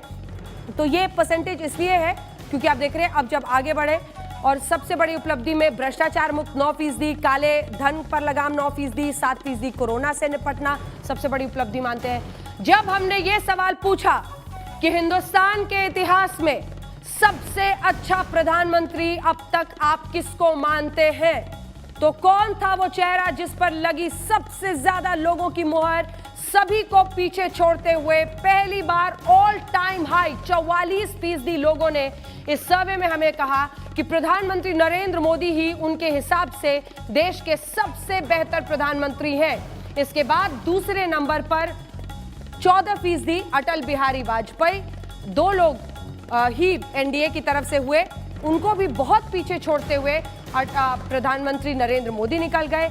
इंदिरा गांधी आयरन लेडी कही जाती थी, लेकिन वो 12% पर रही, और जवाहरलाल नेहरू 7% पर इस वक्त है मौजूदा हालात में। और मनमोहन सिंह के लिए भी, हालांकि यूपीए के प्रधानमंत्री 2 बार जो मनमोहन सिंह रहे प्रधानमंत्री, वो भी इस लिस्ट में हैं और 7% लोग उन्हें मानते हैं लोकप्रिय। 44% लोग प्रधानमंत्री नरेंद्र मोदी को ऑल टाइम हाई पर। जल्दी से पात्रा जी अपनी बात पूरी कीजिए, इस पर एक टिप्पणी, फिर मैं रागिनी जी से एक टिप्पणी पढ़ लूंगी और अपनी बारी में बोले प्लीज। नहीं, इस पे तो टिप्पणी की आवश्यकता नहीं है। मुझे लगता है थोक भाव में मुझे कांग्रेस पार्टी को हमें बरनौल भेजने पड़ेगा, क्योंकि उनको उसी चीज की आवश्यकता है। अभी डिबेट में भी मुझे बोलने नहीं देंगी, बीच बीच में चिल्ला रही थी। और सबसे बड़ा ऐतिहासिक विषय है कि गांधी परिवार, ये जो आपने दिखाया है आंकड़े, इसमें 2 प्रधानमंत्री गांधी परिवार के हैं और 1 प्रधानमंत्री गांधी परिवार का नियुक्त किया हुआ प्रधानमंत्री है।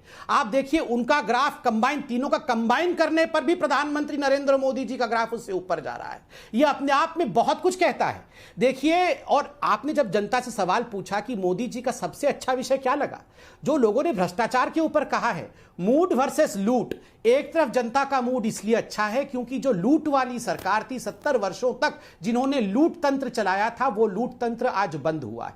दूसरी बड़ी बात है, जो मौलिक विषय थे जिनको लेकर हम आए थे, चाहे राम मंदिर का विषय हो, चाहे आर्टिकल 370 का विषय हो, संकल्प से सिद्धि तक का सफर नरेंद्र मोदी जी ने तय किया था। जो कहा वो किया। सर्जिकल स्ट्राइक, एयर स्ट्राइक, ये इस प्रकार के नतीजे थे जो हिंदुस्तान की जनता ने देखा कि अगर कोई आंख उठाकर भी देखेगा तो उसको हम जवाब देना जानते हैं। और ठीक वहीं कांग्रेस पार्टी की तरफ आप केवल और केवल राहुल गांधी जी और राहुल गांधी जी का नकारात्मकता और उनकी कंफ्यूजन, केवल और केवल यही देखते हैं। मैं तो आज बड़े आदर के साथ कहना चाहूंगा, यदि वाकई आपको कुछ पॉजिटिव कंट्रीब्यूट करना है, आज से पॉजिटिविटी की ओर बढ़िए। सकारात्मकता कुछ लाभ लेकर आती है, कुछ आपसे छीन के नहीं लेती है।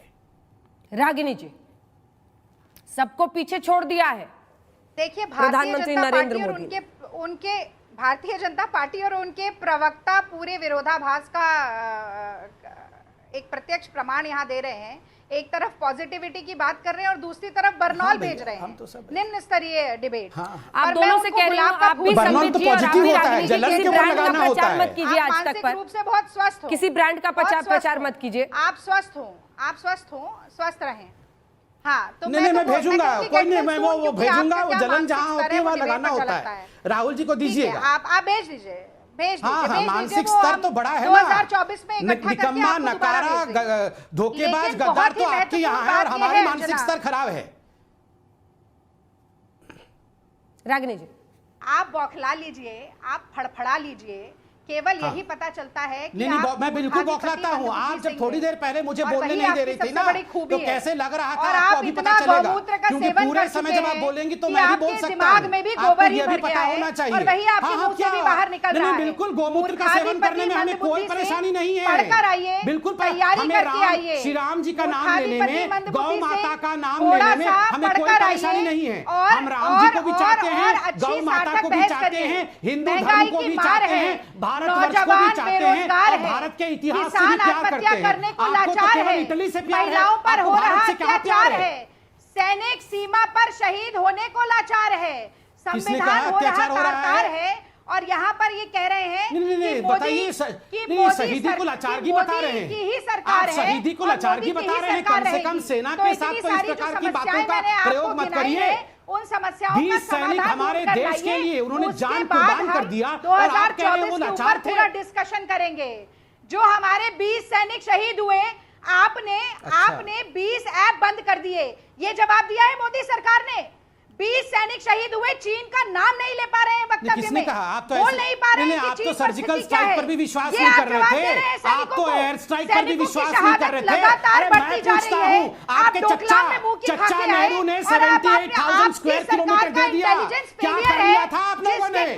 मैं पूछता हूँ, आपके चच्चा ने जिसको 7% मिला है, चच्चा ने 78,000 स्क्वायर किलोमीटर चाइना को गिफ्ट किया था, क्या कर लिया था आप लोगों ने? बताइए। बताइए आज मैं नहीं ना, आज मैं चच्चा जान को पूरा एक्सपोज करता हूं। मैं ये चच्चा को आज पूरा एक्सपोज करता हूं। कैमरा पर्सन से एक्सपोजर दिखाइए मुझे, मैं चच्चा को एक्सपोज करने वाला हूं। ये चच्चा, ये जो चच्चा है इनके चच्चा को जो 7% मिला है, आज 7% मिला है इनके चच्चा को। और चच्चा ने 78,000 स्क्वायर किलोमीटर जमीन हिंदुस्तान का चाइना को गिफ्ट किया था इनके चच्चा जान ने। और इसी कारण से सारे गड़बड़ घोटाले के लिए चच्चा जान ही रिस्पॉन्सिबल थे। चच्चा के कारण चाइना के साथ गड़बड़ी और बहस आक्रामक है, बहस आक्रामक है और ये बहस आगे भी जारी रहेगी। बीजेपी वर्सेस कांग्रेस, अभी और मौके मिलेंगे हल्ला बोल में। आप दोनों का धन्यवाद हमारे साथ जुड़ने के लिए। एक तरफ आक्रामक बहस है, दूसरी तरफ देश का मिजाज है। और देश के मिजाज के इस कड़ी में हम आपको दिखाने वाले हैं अब कि देश में तमाम मंत्रियों के कामकाज पर लोगों की क्या राय है। हमारे साथ सीधे इस वक्त केंद्रीय मंत्री रविशंकर प्रसाद जी जुड़ रहे हैं। रविशंकर प्रसाद जी, स्वागत है आपका आज तक पर।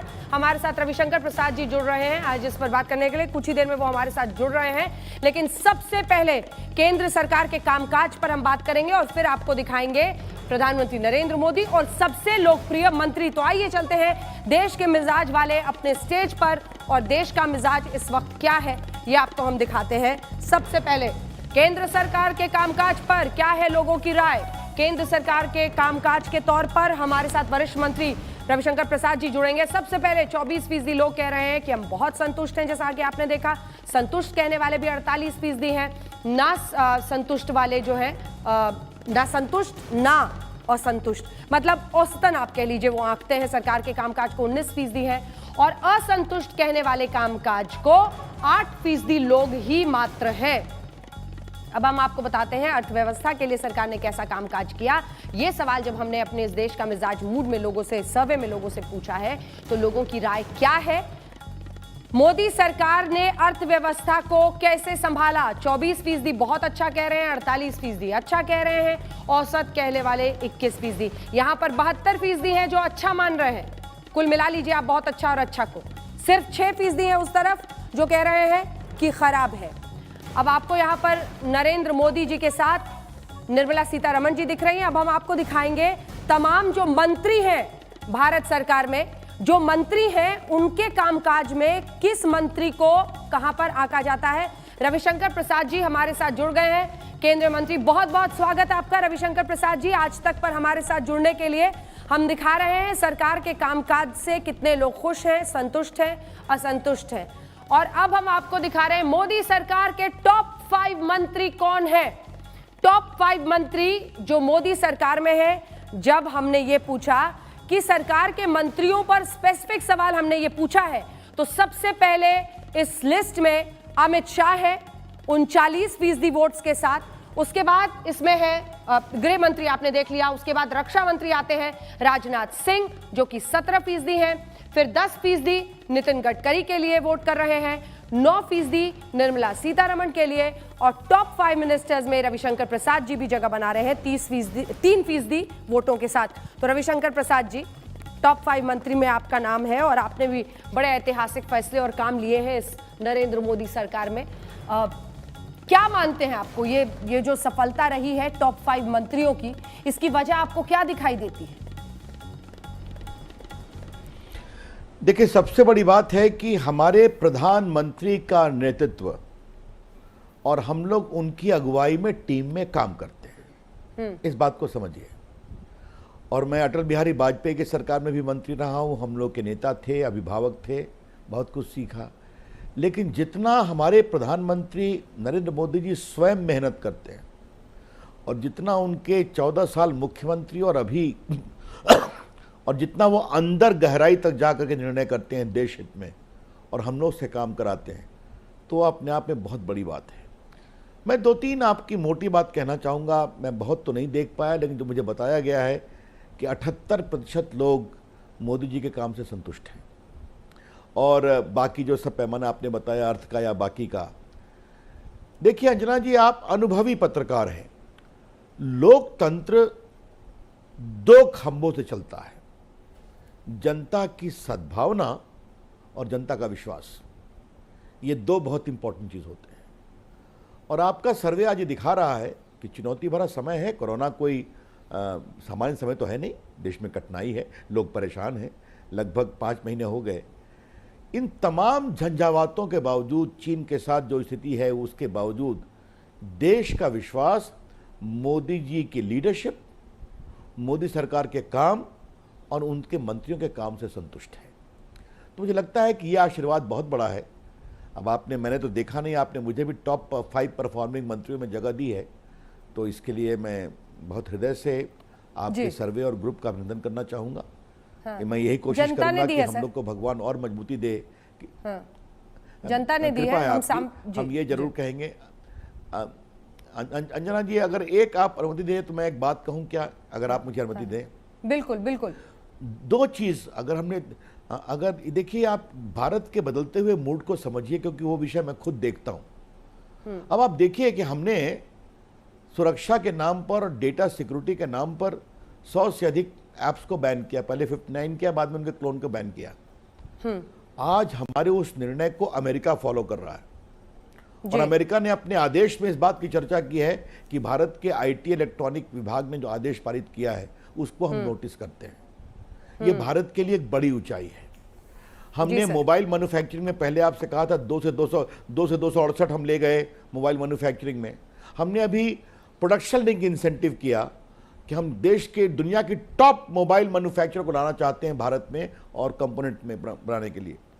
अंजना जी, आपको जानकर खुशी होगी कि दुनिया के सारे टॉप मैन्युफैक्चरर कोरोना की मंदी में हिंदुस्तान आए हैं और उन्होंने लिखित में आवेदन दिया है कि हम आने वाले 5 वर्षों में 11.5 लाख करोड़ का मोबाइल और कंपोनेंट बनाएंगे, 7 लाख करोड़ का हम एक्सपोर्ट करेंगे और 12 लाख लोगों को प्रत्यक्ष अप्रत्यक्ष नौकरी देंगे। तो ये भारत के प्रति विश्वास की झलक है जो मुझे लगा आपको बताना जरूरी है। बिल्कुल, लेकिन ये जो लोकप्रियता टॉप 5 मिनिस्टर्स में आपकी है, इसके लिए आप सबसे ज्यादा श्रेय किसको देंगे? क्योंकि चाइनीज ऐप्स को लेकर हमारे इस सर्वे में 90% से ज्यादा लोगों ने कहा कि चाइनीज ऐप्स और कॉन्ट्रैक्ट्स को बैन करना बहुत अच्छा फैसला था। दूसरी तरफ ट्रिपल तलाक, आप ही के मतलब मंत्रालय में ये फैसला और उस पर आगे की कार्रवाई हुई। अनुच्छेद 370, ये तमाम बड़े बड़े फैसले जो इस सरकार में रहे हैं, उसमें आपको लगता है सबसे ज्यादा लोकप्रिय आपको बनाने के पीछे कौन सा फैसला रहा? देखिए, मेरे लिए उचित नहीं होगा। हमारी टीम के नेता हैं माननीय प्रधानमंत्री जी, हम लोग उनके निर्देश में काम करते हैं। और अगर सुरक्षा कारणों से भारत कुछ ऐप को बैन करना है तो ये भी निर्देश उनकी अगुवाई में किया गया। 3 तलाक, अगर देश की बेटियों को इज्जत देनी है, उनके इस डिस्क्रिमिनेटरी लॉ को ख़त्म करना है, तो ये भी मजबूती और निर्देश तो उन्हीं का था। लेकिन अगर आपने मेरे बारे में पूछा है तो मुझे सबसे संतोष जो लगा है ना, ट्रांसफॉर्मेटिव काम करने में, डिजिटल इंडिया के माध्यम से जो देश में बदलाव हुआ है। आज 11 लाख करोड़ रुपया हमने भेजा है गरीबों के बैंक अकाउंट में, लगभग 1,17,000 करोड़ रुपया बचाया है। जो CSC मूवमेंट शुरू किया हम लोगों ने, जो इलेक्ट्रॉनिक मैन्युफैक्चरिंग में भारत की आज कवायद बढ़ी है, 23% हर साल हम बढ़ रहे हैं। उसके बाद 3 तलाक की बात तो आपने खुद ही बताई। आज जो कोर्ट्स में विस्तार करने की कोशिश की है, जो भारत की सुरक्षा में अगर कोई इंटरफेयर करता है तो ऐप पर भी हमने कार्रवाई करने में हिम्मत की। तो इसके लिए साहस भी जरूरी है। ठीक है, अच्छा है, हमारा काम है अंजना, ईमानदारी से काम करो, भारत मजबूत बने। जनता आशीर्वाद देती है तो सर झुकाकर उनको प्रणाम। ठीक है, अब लेकिन सर आप बैठे हैं तो थोड़ा ओवरऑल भी पिक्चर पर बात कर ली जाए। हमारे इस सर्वे में ये तो आया है कि अगर आज भी चुनाव हो तो स्पष्ट बहुमत से बनेगी बीजेपी की सरकार। बीजेपी अपने बलबूते ही स्पष्ट बहुमत लाने की परिस्थिति में है। एनडीए भी है, लेकिन पिछली बार से कुछ सीटें कम होती हैं और वो फायदा कांग्रेस को नहीं अन्य को जाता है। ये क्या कहता है? एक राजनीतिज्ञ के रूप में आपसे पूछूंगी। देखिए, अगर मैं देश की राजनीति को देखूं, और ये मैं इंडिया के पॉलिटिकल सिनेरियो के एक ऑब्जर्वर के रूप में आपसे बातचीत कर रहा हूं, क्योंकि आपको पता ही है कि मेरा एक्टिविज्म स्टूडेंट लाइफ से है, जेपी मूवमेंट वगैरह वगैरह। कांग्रेस की जो गिरावट है ना, ये अपने आप में मतलब कई सवाल खड़े करती है। जैसे लगता है ना, सेल्फ किलिंग इंस्टिंक्ट, एक शब्द होता है अंग्रेजी में। अब आप कहेंगे कि आप भी तो नीचे हुए थे, हम नीचे हुए थे, 284 में हुए थे इंदिरा गांधी की शहादत के बाद, 89 में संभल गए ना।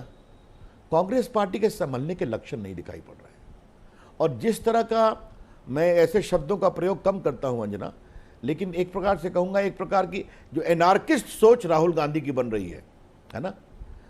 ये एक बड़ी पार्टी जिसने 57 साल इस देश पर राज किया है, उसके उनकी एबिलिटी से वो है नहीं है छोड़ दीजिए, वो हैं परिवार के कारण है, लेकिन हैं। अगर उनकी सोच देश के बारे में ऐसी है तो कभी कभी पीड़ा होती है। अब उनकी बात उनको मुबारक है। अब बहुत सख्त शब्द इस्तेमाल कर रहे हैं उनके लिए, के लक्षण दिखाई नहीं। आप अनार्किस्ट कह रहे हैं उन्हें। एनार्किस्ट सोच कहा, क्षमा करिए जी, मेरे शब्दों को ध्यान रखिए आप। मैं शब्द बहुत संभाल के करता हूं, लेकिन आपने जब पूछ ही लिया तो मैं आपसे एक बात पूछता हूं, क्या उनकी इस सोच से कांग्रेस पार्टी के लोग इत्तेफाक रखते हैं क्या? मुझे मालूम है कांग्रेस पार्टी में बहुत लोग बेचैन हैं, ना आपने जब पूछ ही दिया तो आज मैं आपसे कुछ अनुमति दीजिए। मैं बोलना नहीं चाहता, आपने पूछा है। ऑर्डिनेंस को फाड़ना अपनी सरकार के, ये कौन सी सोच है मुझे बताइए? भारत की सेना के बालाकोट हो या उरी हो, इस पर उनके खून की शहादत का सबूत मांगना, ये कौन सी सोच है? राफेल के बारे में भारत के लोकप्रिय प्रधानमंत्री पर जिन शब्दों का प्रयोग करना, ये कौन सी सोच है? और अभी जब भारत ने चीन के खिलाफ दुनिया में इतनी बड़ी घेरेबंदी कर दी और दिखा दिया कि भारत का आंतरिक साहस कितना है और पूरा देश उसको आपके सर्वे में स्वीकार कर रहा है, फिर भी रोज ट्वीट करके मनोबल को कमजोर करना, ये कौन सी सोच है? तो मैंने सोच की बात की और सोच प्रमाणों के साथ बोला है।